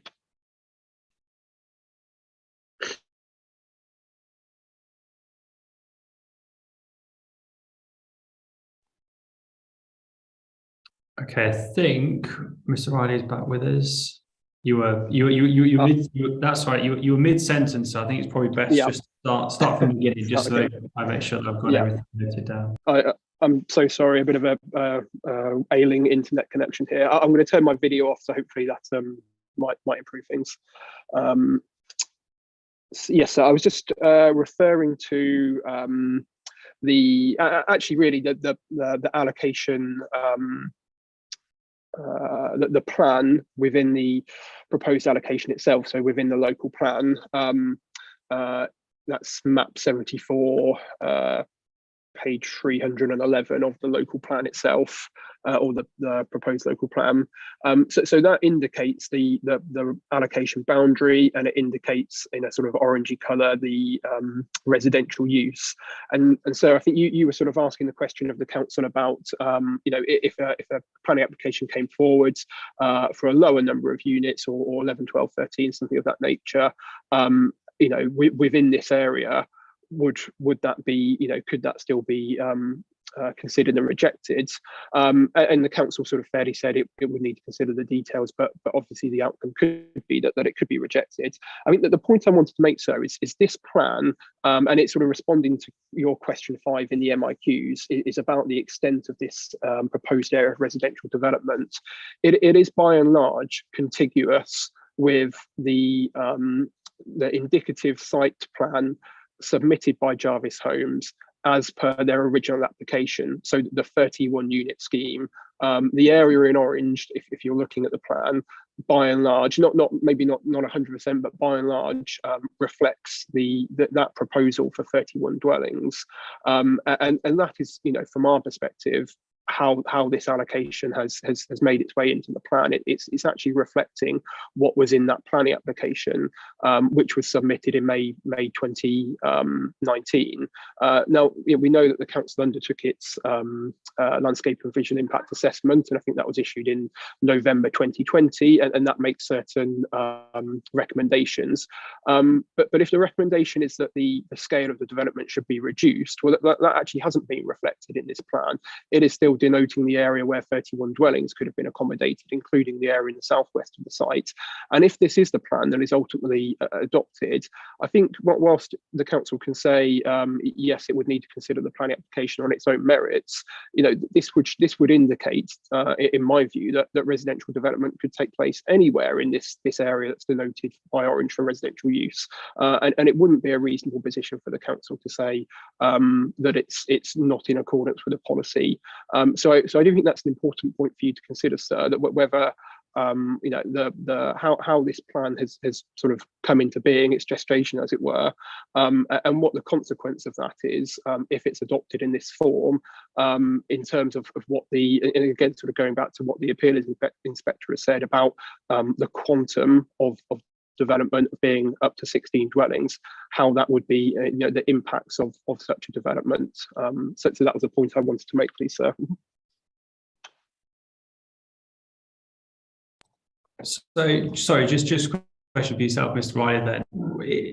If a scheme came forward for 14 dwellings, and I'm in no way sort of, trying to determine the sort of site plan that's been submitted, because that's not my role. But if a scheme came forward for 14 dwellings, why couldn't the council refuse planning permission? So scheme comes forward, it's based on that orange area. It's 14 dwellings, and the developer says, well, we're within the orange area on the plan, and we're 14 dwellings, so we're sort of exactly in accordance with what the plan says. The policy, and obviously the plan is read as a whole, there's plenty of policies within the plan about design, character, the Airbnb in particular. So why couldn't the council sort of refuse that and say, well, yeah, in principle, but this is the wrong scheme for this site? Why couldn't they do that? They obviously could make a decision, and they can refer to the whole suite of policies that are in the local plan. But my point to you, sir, is that the orange area, as denoted in figure 74, which is based on the 31 unit scheme, as far as I'm concerned, establishes the principle of residential development in this area, in quite a wide area, including the southern part of the site, which I think is possibly the most sensitive, the southern and southwest parts of the site. So I think it would establish clearly it would establish the principle of this development, and I think it then does make it more difficult for the council to reject a proposal such as the 14 unit scheme that's been put forward by Jarvis Homes, because the developer, whomever it is, can argue that it's in accordance with the local plan, the allocation. It's reflecting what is in the allocation.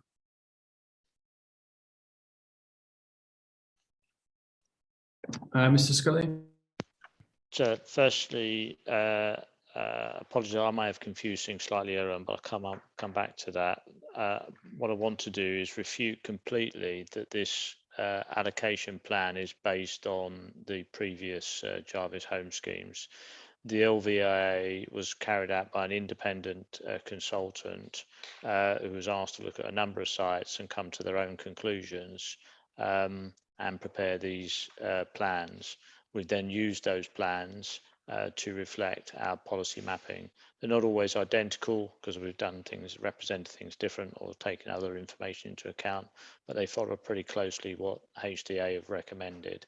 That's the basis on which they've been prepared, independent of any application process. Secondly, I did take you to the page on the CD 3.96i for Sandhurst for the HDA LVA.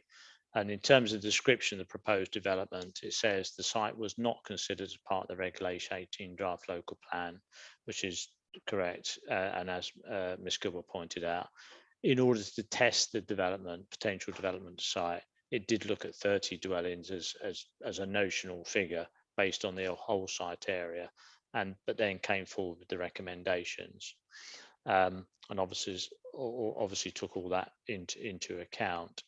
I'm glad that you brought up the point, sir, that I was going to make, that we do have the other policies, in particular EN19, to apply to any application to ensure that the schemes do minimise the effects on the ANOB and present an acceptable scheme in all terms, particularly in terms of design and the objectives of the ANOB management plan.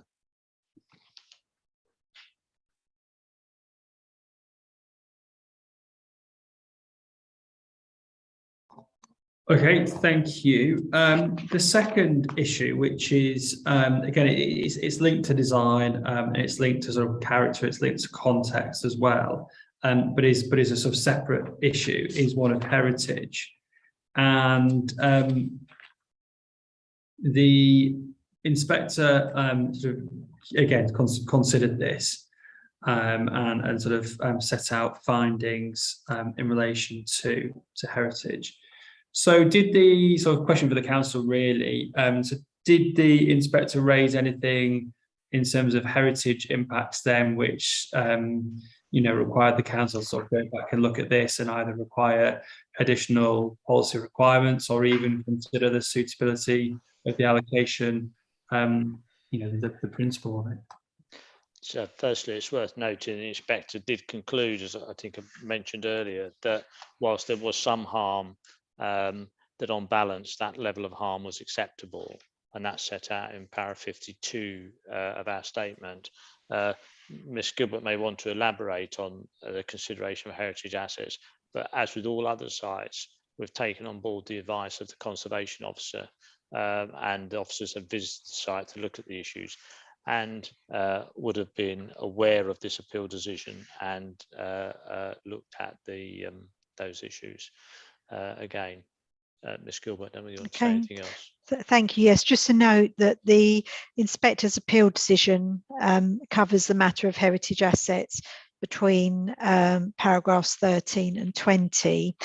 And in paragraph 49 of our hearing statement, we refer to the fact, and we quote paragraph 13 of the appeal decision, where he identifies that the appeal site does not contribute to the significance of the CA and does not form part of its setting. At paragraph 50 of our hearing statement, we then talk about his conclusion on the matter, in which he finds that the proposal would fail to preserve or enhance the setting of Bayford House. Bayford House is the listed building, and then Sharps Hill Farm is the non-designated heritage asset. And then again, he concludes there that he did not identify any harm to the setting of the CA, and that's paragraph 17 of the inspector's decision. At paragraphs 51 and 52 of our hearing statement, we touch on the balance on heritage matters, in which at paragraphs 18 to 20 of the appeal decision, he has considered the public benefits arising from the scheme, so the scale of development and the 40% affordable housing proposed, which he found to be moderate. And then in weighing that against the harm and the benefits, paragraph 52 and paragraph of our statement, paragraph 20 of the decision letter, it is identified that the moderate benefits would outweigh the minor harm to the setting of the listed building. And as such, the appeal scheme would accord with the framework in this regard. So it's clear, and we've set it out at paragraph 54 of our statement, that the appeal was refused principally on unacceptable AONB grounds, and there were no, it was not dismissed on heritage grounds.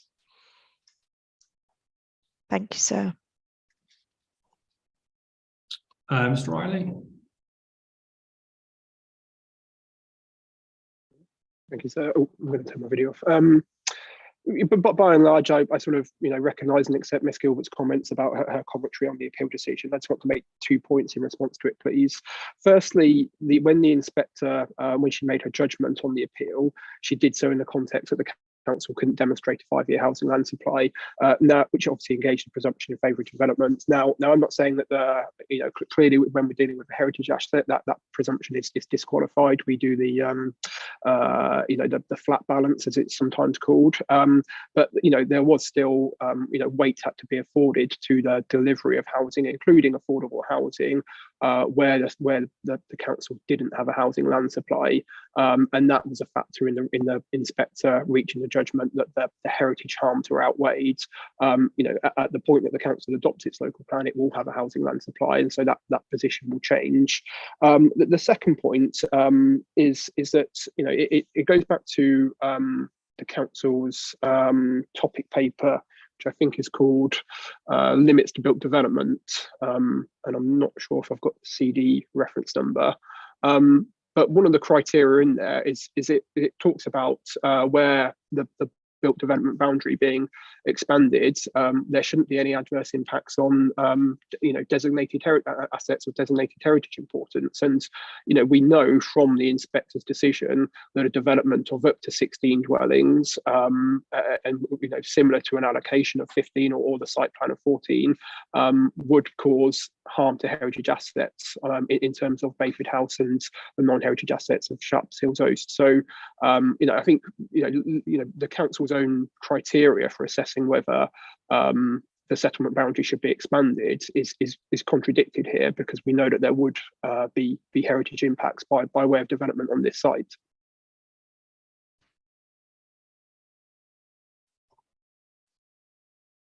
Ms. Gilbert? Thank you. I've nothing more to add in terms of the heritage assets, but just touching on the methodology and the criteria used for establishing the proposed limits to built development. On page 11 of the limits to built development topic paper, there's a helpful table that sets out criteria used to determine what should or should not be included within the LDB boundaries, and it's clear there. So the second point, there's 2 columns towards the bottom of the page labelled include and exclude, and it's clear in the include, so the second point down, that we are proposing to incorporate the site allocations into the LBD, and excluding open space and buffers. Now we accept, and we're clear on this point too, that if we were not proposing the site as an allocation, then it's highly likely that we wouldn't have incorporated it into the proposed Sandhurst LBD. So if that helps you and Mr. Riley, thank you.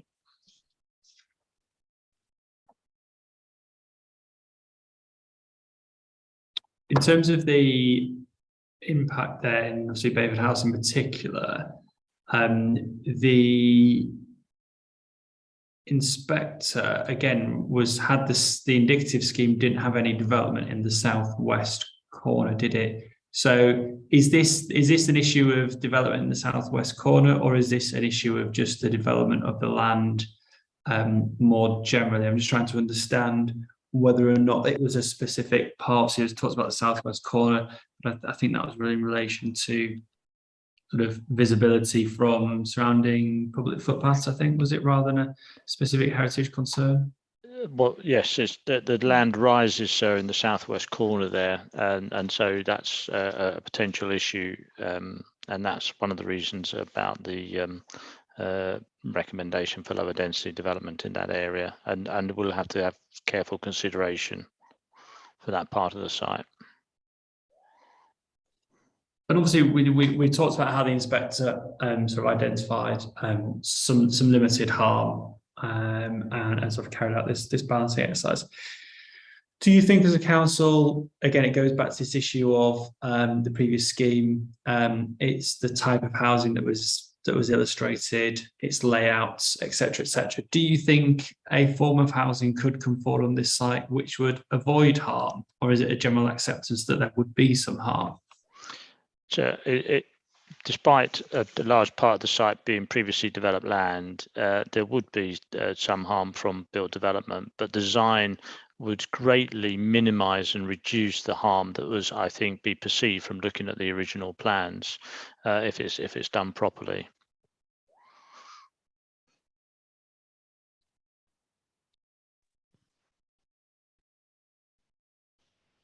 So the council's viewpoint then, obviously, council refused the previous scheme, and again, it goes back to this issue of other policies within the plan, clearly a consideration for the decision maker. So, this is something that the council will be looking to, again, achieve a higher quality design that not only sought to avoid harm to the A and B, but sought to avoid harm, or certainly minimise harm to heritage assets as well.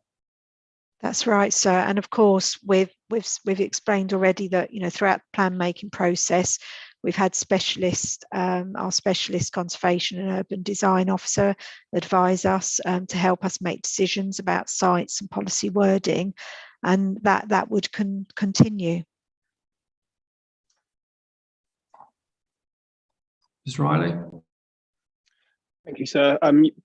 You asked about the inspector's assessment of the, I guess, the significance of the appeal site, the allocation site to the heritage assets, and I would probably just draw your attention to paragraphs 15 and 16 primarily, and maybe 17 to a lesser extent, where she makes that assessment. And in my view, what she's saying here is actually it's the whole site through its historic connections contribute to the setting of the heritage assets. So I don't believe it is a question of just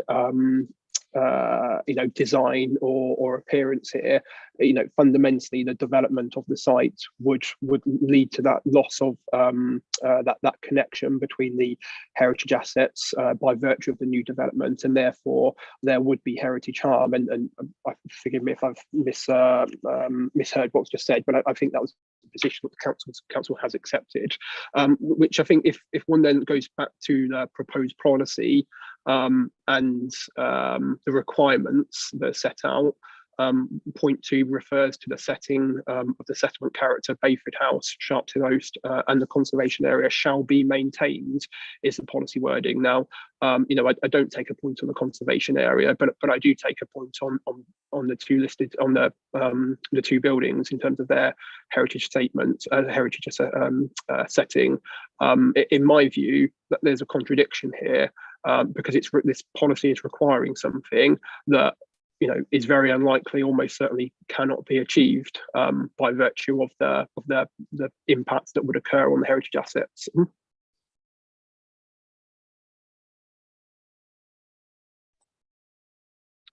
Okay, thank you. So council just want to come back on that point there. So that goes to the effectiveness of the policy, doesn't it? So it's the point there that I think is criteria too. I think this is a point that goes back to other policies too, in terms of consistency with national policy, particularly when it comes to the setting impacts on setting of heritage assets. So we've got that point in hand.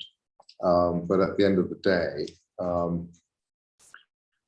one has to frame the policy positively and provide the criteria upon which a proper assessment can be made. Even if it's accepted that there might be some harm, that of course doesn't write off a site for allocation for reasons we understand, depending upon the benefits to be achieved or derived from its allocation in regard to the prospect of harm occurring. And that assessment has already been made in a very detailed way by the appeal inspector, so we know what the maximum downside is. The idea would be to minimize any harm if there were any such harm occurring to the setting of the listed buildings. So may I just provide a little bit of context in relation to the setting issue? I provided extremely extensive comments on the application, which are recorded in the committee report. This plot was altered largely in the 1950s and 60s, with only the roadside boundary being evident from the first edition Ordnance Survey mapping. The existing house appeared somewhere, I think, in the 1920s, with a fairly small curtilage at that time. The pond is of somewhat modern construction, probably around 1997, following a retrospective planning application for that pond. And whilst the land was, quite a large part of the land was agricultural pre-2000, since 2000, areas of outstanding ancillary buildings have appeared and the management of the site has changed considerably. So in terms of the historic context of the site, it is largely altered in modern times.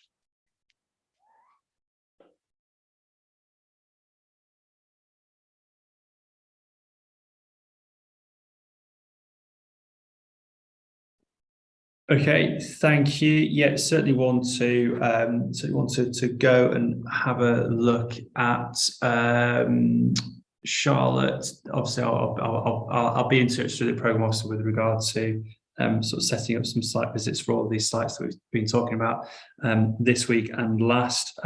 So yeah, this is certainly one that will need me to go and have a sort of a good in-depth look at. Any other questions on landscape or heritage? I just had a point on access, but before we move on, any further points, either Mr. Riley, any further points on landscape or heritage that we've not had a chance? No, sir. I think if I did, I'd be repeating myself. Yeah. So no. Thank you very much. Yeah. Just in terms of access, then, there's obviously the main access that's shown, I think, indicatively on the map within the local plan. Just in terms of pedestrian access, then, and sort of connectivity with the rest of the village, you see is obviously an issue that we talked about with the other allocation at the other end of the village, where there was, I think, reference to the crossing points, which then didn't come forwards. So again, just in terms of pedestrian access to this one, then, so the footpath, is there a footpath from on the southern side of Queen Street, or is it on the opposite side of the road? At this point, sir, it's on the opposite side of the road. The committee report that was presented to members of the planning committee did include a condition, so condition 8, which was a requirement for details of off-site works to include a footway linking the site to the existing footway to the east of the site. And I think we've got a link. We can provide you with that if you want that, sir, but I think we've got a link to the committee report in our statement. So certainly it is an expectation of the site to deliver that. And obviously Kent Highways were consulted on the planning application at that time. As you go further down towards the settlement, there is more footway as you get into the village more. So the expectation would be there'd be some off-site highway works to connect to the existing footpath on the same side of the road. Yes. Essentially, okay. Is that reflected in the policy? And if not, what a consideration of whether it should be, if that's going to be a requirement of a potential future development on this site.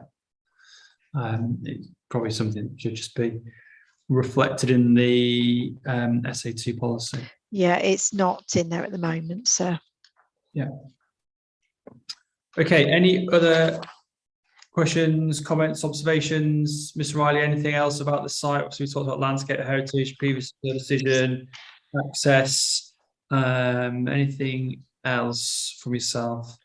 No, thank you, sir. I think I've made all the points I Yeah. was intending to make. So thank you very much. And I will leave you now if we're finished with this site. Yeah. Okay. So I think there's just one more site to go through for this morning's session, which is SP1. But I suppose we'll take a quick comfort break if that's okay. So we'll take an adjournment and come back for the last site. So we'll resume and return at 12:10, I think. Okay. Thank you.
Okay, thank you all. We'll resume and continue. Bear with me whilst I just bring up the notes on the final site, which is LSP1 Langton Road. Bear with me, look at the council statement.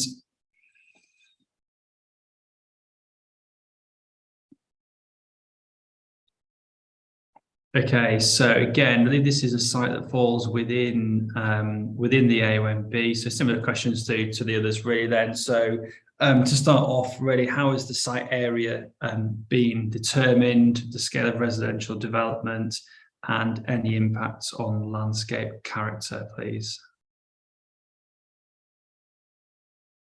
Thank you, sir. So in a similar way to other sites assessed in the local plan, we've taken account of site constraints, and this site, you'll see we've recently put a tree preservation order on some of the trees along the frontage of the site.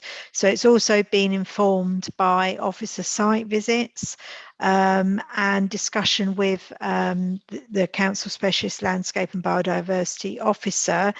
We've also had the engagement with the site promoter, who has made representations at various stages of the local plan, which have informed our decisions about the site.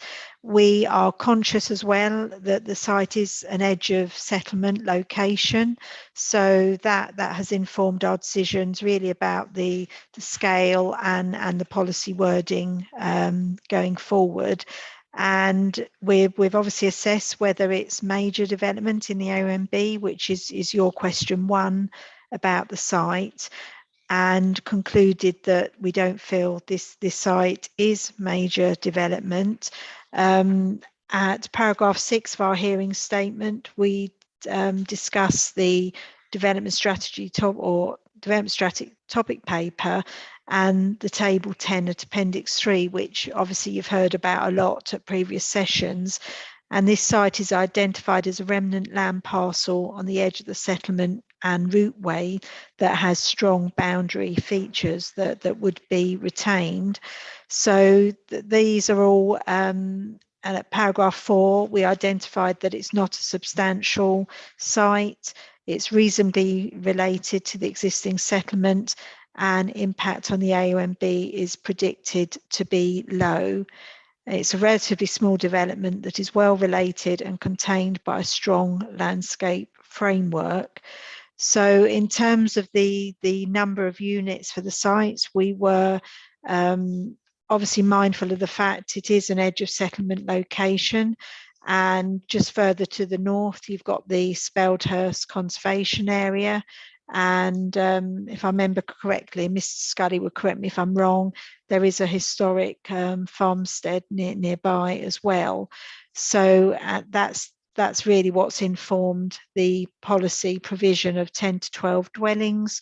And obviously mindful of the fact that there would be other requirements for the site, so open space, SUDs, biodiversity net gain, that kind of thing.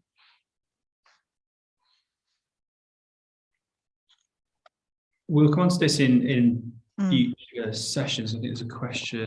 There's questions on this. On the policies map, on the inset map for Speldhurst, the area to the north of this site has got the sort of blue crosses on. I think is that an area of landscape importance? I think it's referred to.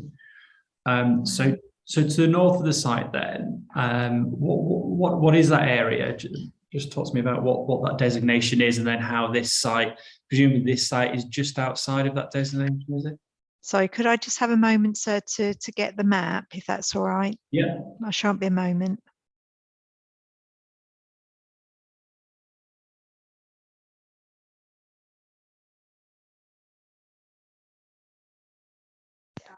Yeah. So it is an area of landscape importance. I'm just on the key to the map, and that shows the area of blue crosses within a blue boundary as to be areas of landscape importance. That's covered under a separate policy, and these are for areas within the urban area that contribute to basically vegetation cover and so on.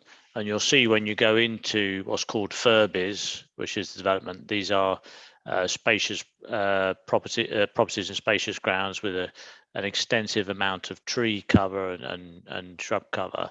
And so the purpose of that designation is to maintain the character within that area. It's not a feature or designation that has a setting issue. It's purely the area that's covered by that designation.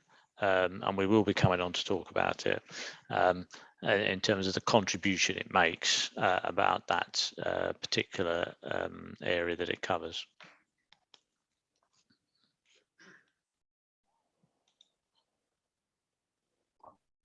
Okay, thank you. And in terms of this site itself then, what was it, what's its current use? Is it agricultural? Has it always been in that use? Also, there's the residential properties to the north, and it appears that the residential properties to the northwest have obviously got much longer gardens, and then the 3 houses immediately to the north of it don't. So what's the sort of history with this parcel of land then? Was it ever associated with that development to the north? Yeah, yes, I think as Ms. Gilbert alluded to, it appears to be like a remnant parcel. The boundary that goes down the southwest side of Furbies and this side was in existence before Furbies was built. And you can see that the gardens generally extend quite a long way to the boundary, but for the last 3 properties, I think it is 3 or 4 properties, they don't extend across this piece of land.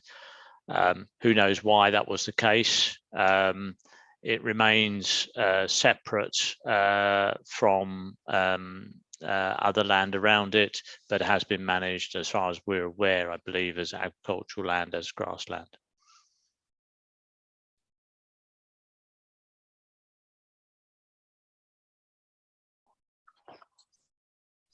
Okay, question 2 then, you touched upon it that there, so since the submission of the local plan, or since certainly the Regulation 19 consultation on the plan, there's been a tree preservation order on the land. So again, just talk to me about the reasons for that, and secondly, how it affects this site in terms of maybe access, or layouts, or any of those sort of considerations. Okay, well, it's all tied up really with our site assessment process, and also in engagement with the parish. And I think we've obviously had lots of local residents who have taken a particular interest in the site. And I can't remember where it originated, but certainly some of the local residents wanted the tree officer to take a further look at the site. And obviously we as officers had been mindful of the trees on the site. We didn't feel there was any sort of particular constraint at that time that would have meant you couldn't get an access through to the site. But nevertheless, we did get our tree officer to go and take a further look and to consider the amenity value of those trees to see whether they did warrant protection through a TPO. And the outcome of that was that yes, we did feel it warranted. And at that point, we gave further consideration as to whether or not was that such a hindrance to the site that it would make the site undeliverable. And in discussion with the tree officer and ourselves, we felt that no, given that the TPO relates to trees along that eastern edge of the site, so fronting the highway, and then a further tree along the southern boundary, it really then became a discussion and consideration about whether or not a suitable access point could be achieved that would not have a detrimental impact on the TPO. So we entered into further discussions with Kent Highways, the site promoter we've engaged with throughout the plan making process, and they themselves had been having separate discussions with Kent Highways about various ways in which an access could be provided and consequential sort of highway issues around that. So we reached a point where Kent Highways were satisfied with the means of access to the site, which we asked them to review once the TPO had been served to make sure that that was still the case.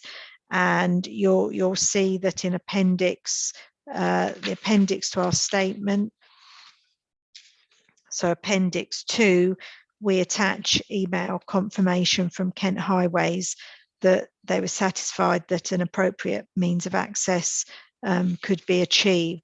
That would in essence, with what could be achieved without impacting the TPO trees. Thank you, sir.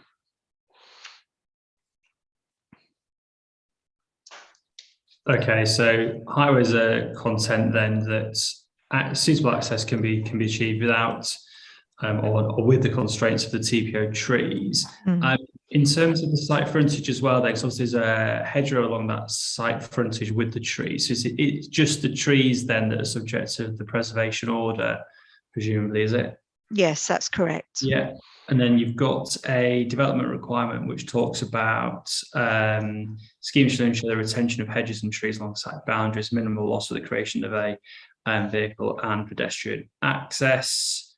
That's fine. So again, KCC happy then that not only are you obviously seeking to retain the trees, but you're seeking to retain the hedgerow as well, that can be achieved. Yes, the site promoter has had sort of ongoing discussions with Kent Highways and has, as I said, had sort of formal pre-apps with the highway authorities, which has included, access plans showing the visibility splays.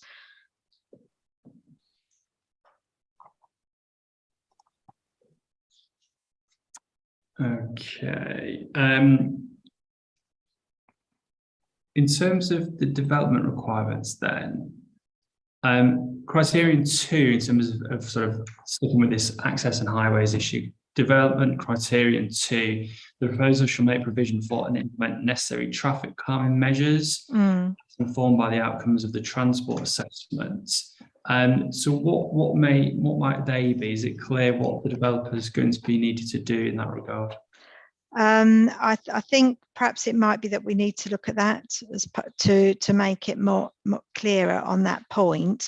It originated from the pre-app discussions that the promoter had with the highway authority, and I appreciate you'll see through the reps and hearing statements submitted that there is already a reduced speed limit along this part of Speldhurst, so 20 miles an hour. So sorry, I'm just trying to locate a plan. So we have got a change in speed limit along part of the frontage of the site, which goes from 20 miles per hour as you go north towards the village, and then beyond, south of that, it's actually a speed limit of 40 miles an hour. So when we originally started discussing the sites, and also I believe there was some work done, I can't remember the exact title of it, but some work done by the parish council that indicated speeding and traffic issues were an issue for the village. So I think it originated from that, combined with the discussions the promoter had with highways. I have been in touch with the highway authority to ascertain whether or not it would be appropriate to delete that criterion from the policy. And the advice I'm receiving at the moment is to keep it in. but I think it would all form part of the expected transport assessment for the site.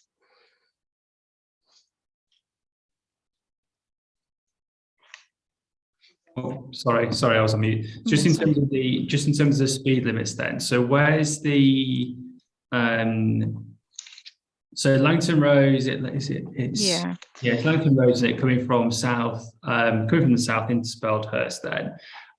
So that section there, that's 40 miles an hour, I think. Yeah, so in essence, opposite the site on the eastern side of the highway, there's a little track that goes off, and that's the approximate location in the change in speed limit.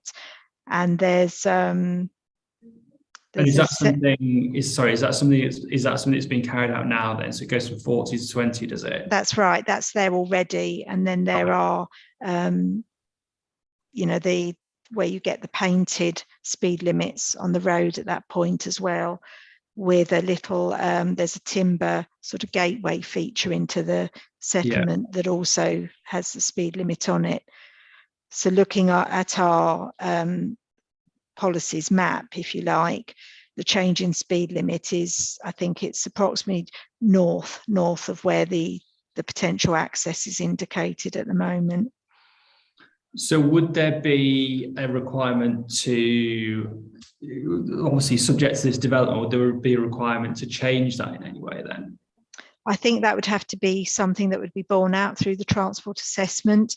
I know a lot of local residents have raised concern that actually having had the reduced speed limit to 20, some have commented that it's actually made the situation worse, because you get cars coming through at 20 and then immediately speed up again. And it may be that the transport assessment will indicate that it would be appropriate to have some kind of transitional change between the two. Yeah.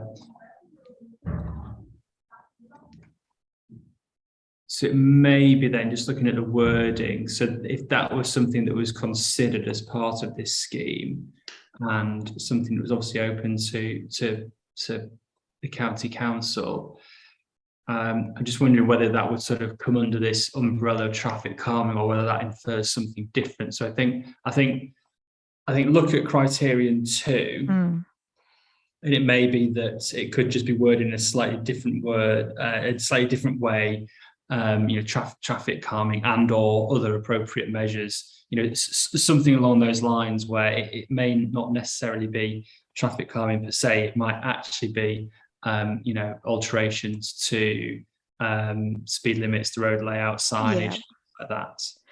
So we can liaise with the highway authority on that, and the site promoter as necessary, so to agree some wording. Yeah, because like you say, once the plan application comes forward and details come forward, it may be that, as some of the residents have suggested, that actually that would be, this sort of buffer zone. I've seen representations about sort of just changing the speed limit, changing the approaches would be, a better way of doing it. So yeah, okay, have a look at that one. Okay. Criterion 3 we've talked about, which was the retention of the trees. Criterion 4, the layout and design of the scheme shall give full consideration to the historic environment. So what does that mean? Do you think that's effective? I think it could be clearer in that so I've got feedback on my mic.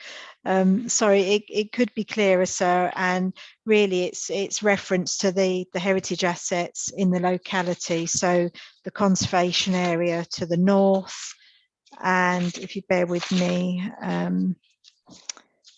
sorry, so earlier Ms Gilbert referred to an historic farmstead and asked me to confirm that or not. Apologies, I didn't wait for the opportunity. There is a historic farmstead to the east of the Speldhurst Road, Langton Road, but there are no listed buildings within the vicinity of the site. The nearest listed building is actually in the centre of the village, but we accept it's in the A&OB, and the A&OB itself is an historic landscape, and it's meant to just highlight that issue, I think.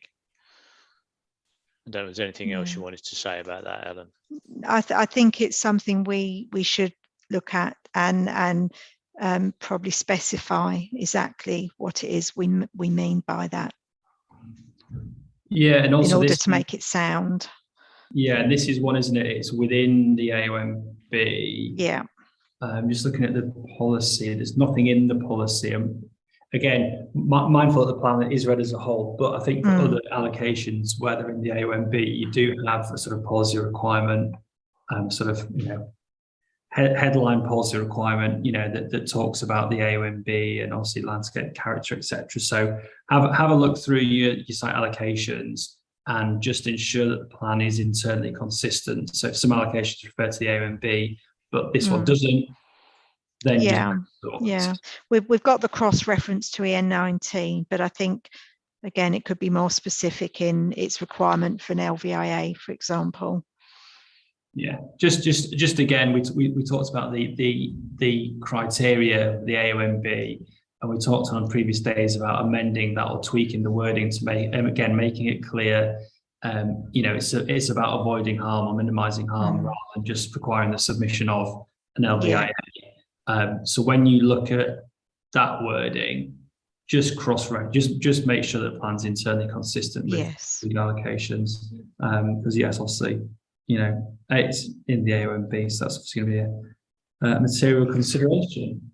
Okay. And yes, look at point 4 as well. If it's about, you know, setting up conservation areas or setting up listed buildings, then again, just be clear as to exactly what you mean on that one. Thank you. So this site then currently it's within the Greenbelt, is that correct? It is, yes. Yeah. So obviously we talked on previous sessions about the sort of the headline or the strategic circumstances and considerations that sort of pointed the council to releasing that Greenbelt. But at a site-specific level then, what are the reasons for releasing this parcel of land? Okay. I'll do it, David, if you want to. Yeah. So firstly, we address these in our hearing statement. So our response to question 3, and the Greenbelt work has identified that there would be very low harm to the Greenbelt release, with negligible harm on the remaining Greenbelt land. Our hearing statement does talk about the sort of wider strategic issues. So the fact that this allocation would be remote from other Greenbelt releases, and it wouldn't erode gaps between settlements. At paragraph 28, we referred to the development strategy topic paper, and again, mitigation and rationale that I know we've spoken about it at lots of previous sessions. And really, this is one where there would be localized impact. The Greenbelt boundary would follow a very strong and clear field boundary, and it's one of those sites where sorry, I'm just looking, it's well related to the settlement, and again it comes back to really wanting to help meet a local housing need. It is the only allocation again in the parish of Speldhurst. We have assessed some 23 sites through the Sheila process, and this was the only one from all of those that was felt to be suitable, available, and deliverable and suitable as a potential allocation. So really that's why we feel it is suitable for release, just drawing again, as I've said already, to that very low harm to the Greenbelt. And I don't know whether Mr. Scully wishes to add anything to that. I just wish to say, sir, if you look at the proposals map for the area, you can see how the site relates to the existing development and to the existing landscape boundaries of road and hedgerows, etc. And that there's a small triangular section, this is explained in the hearing statement, immediately to the northwest of the allocation, which currently runs across 3 private gardens, and the boundary of the Greenbelt will be drawn to follow the hedgerow boundary to the west, the allocation site, and the road to the east to make sure it conforms with the NPPF. I think it's 143F, and providing strong long-term boundaries. And as Ms. Gilbert said, it's so difficult to find allocation sites in this area. We're very much in the deep in the NOB, very small settlements, very challenging topography. I think if I can just add to I touched on the helping to meet a local housing need. Of course, the policy is seeking 40% affordable housing. So you've got, a housing need there for both open market and affordable housing that this site would contribute to. Okay, thank you. Yeah, so the area to the northwest of the site then, yeah, so there's like I said, there's a triangular parcel of land, so that would also be removed from the green belt. And presumably, obviously, yeah, you've touched upon that already, but to leave that in would sort of create an odd boundary that would clearly be contrary to what the framework talks about in terms of clearly, defensible long-term boundaries, etc. I asked on previous days to council just to do a list of all the greenbelt changes. So again, this is sort of example where where you'd pick this up. So it's outside of the sort of built development of this allocation, but nonetheless it's a greenbelt change. So yeah, this is obviously one to be mindful for that document. So yes, so you just want a sort of clearer explanation of the amendments rather than just referring to the policies themselves, to explain these slight changes and to give a bit more clarity. No, not further explanation. I think I just want to be clear, obviously, that that I think that's mentioned on previous days, because there was one, wasn't there, that it's Spratsbrook Farm that we sort of came across. There was a small change to the green belt which hadn't been picked up. So it's just, I think I tasked the council with just going back and just triple checking that you've sort of covered all the potential changes to the green belt, and just set them out in a list for me.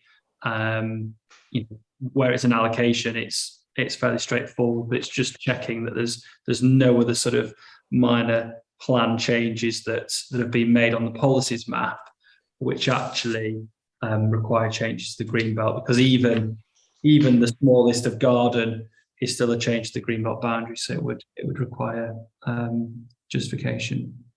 Thank you.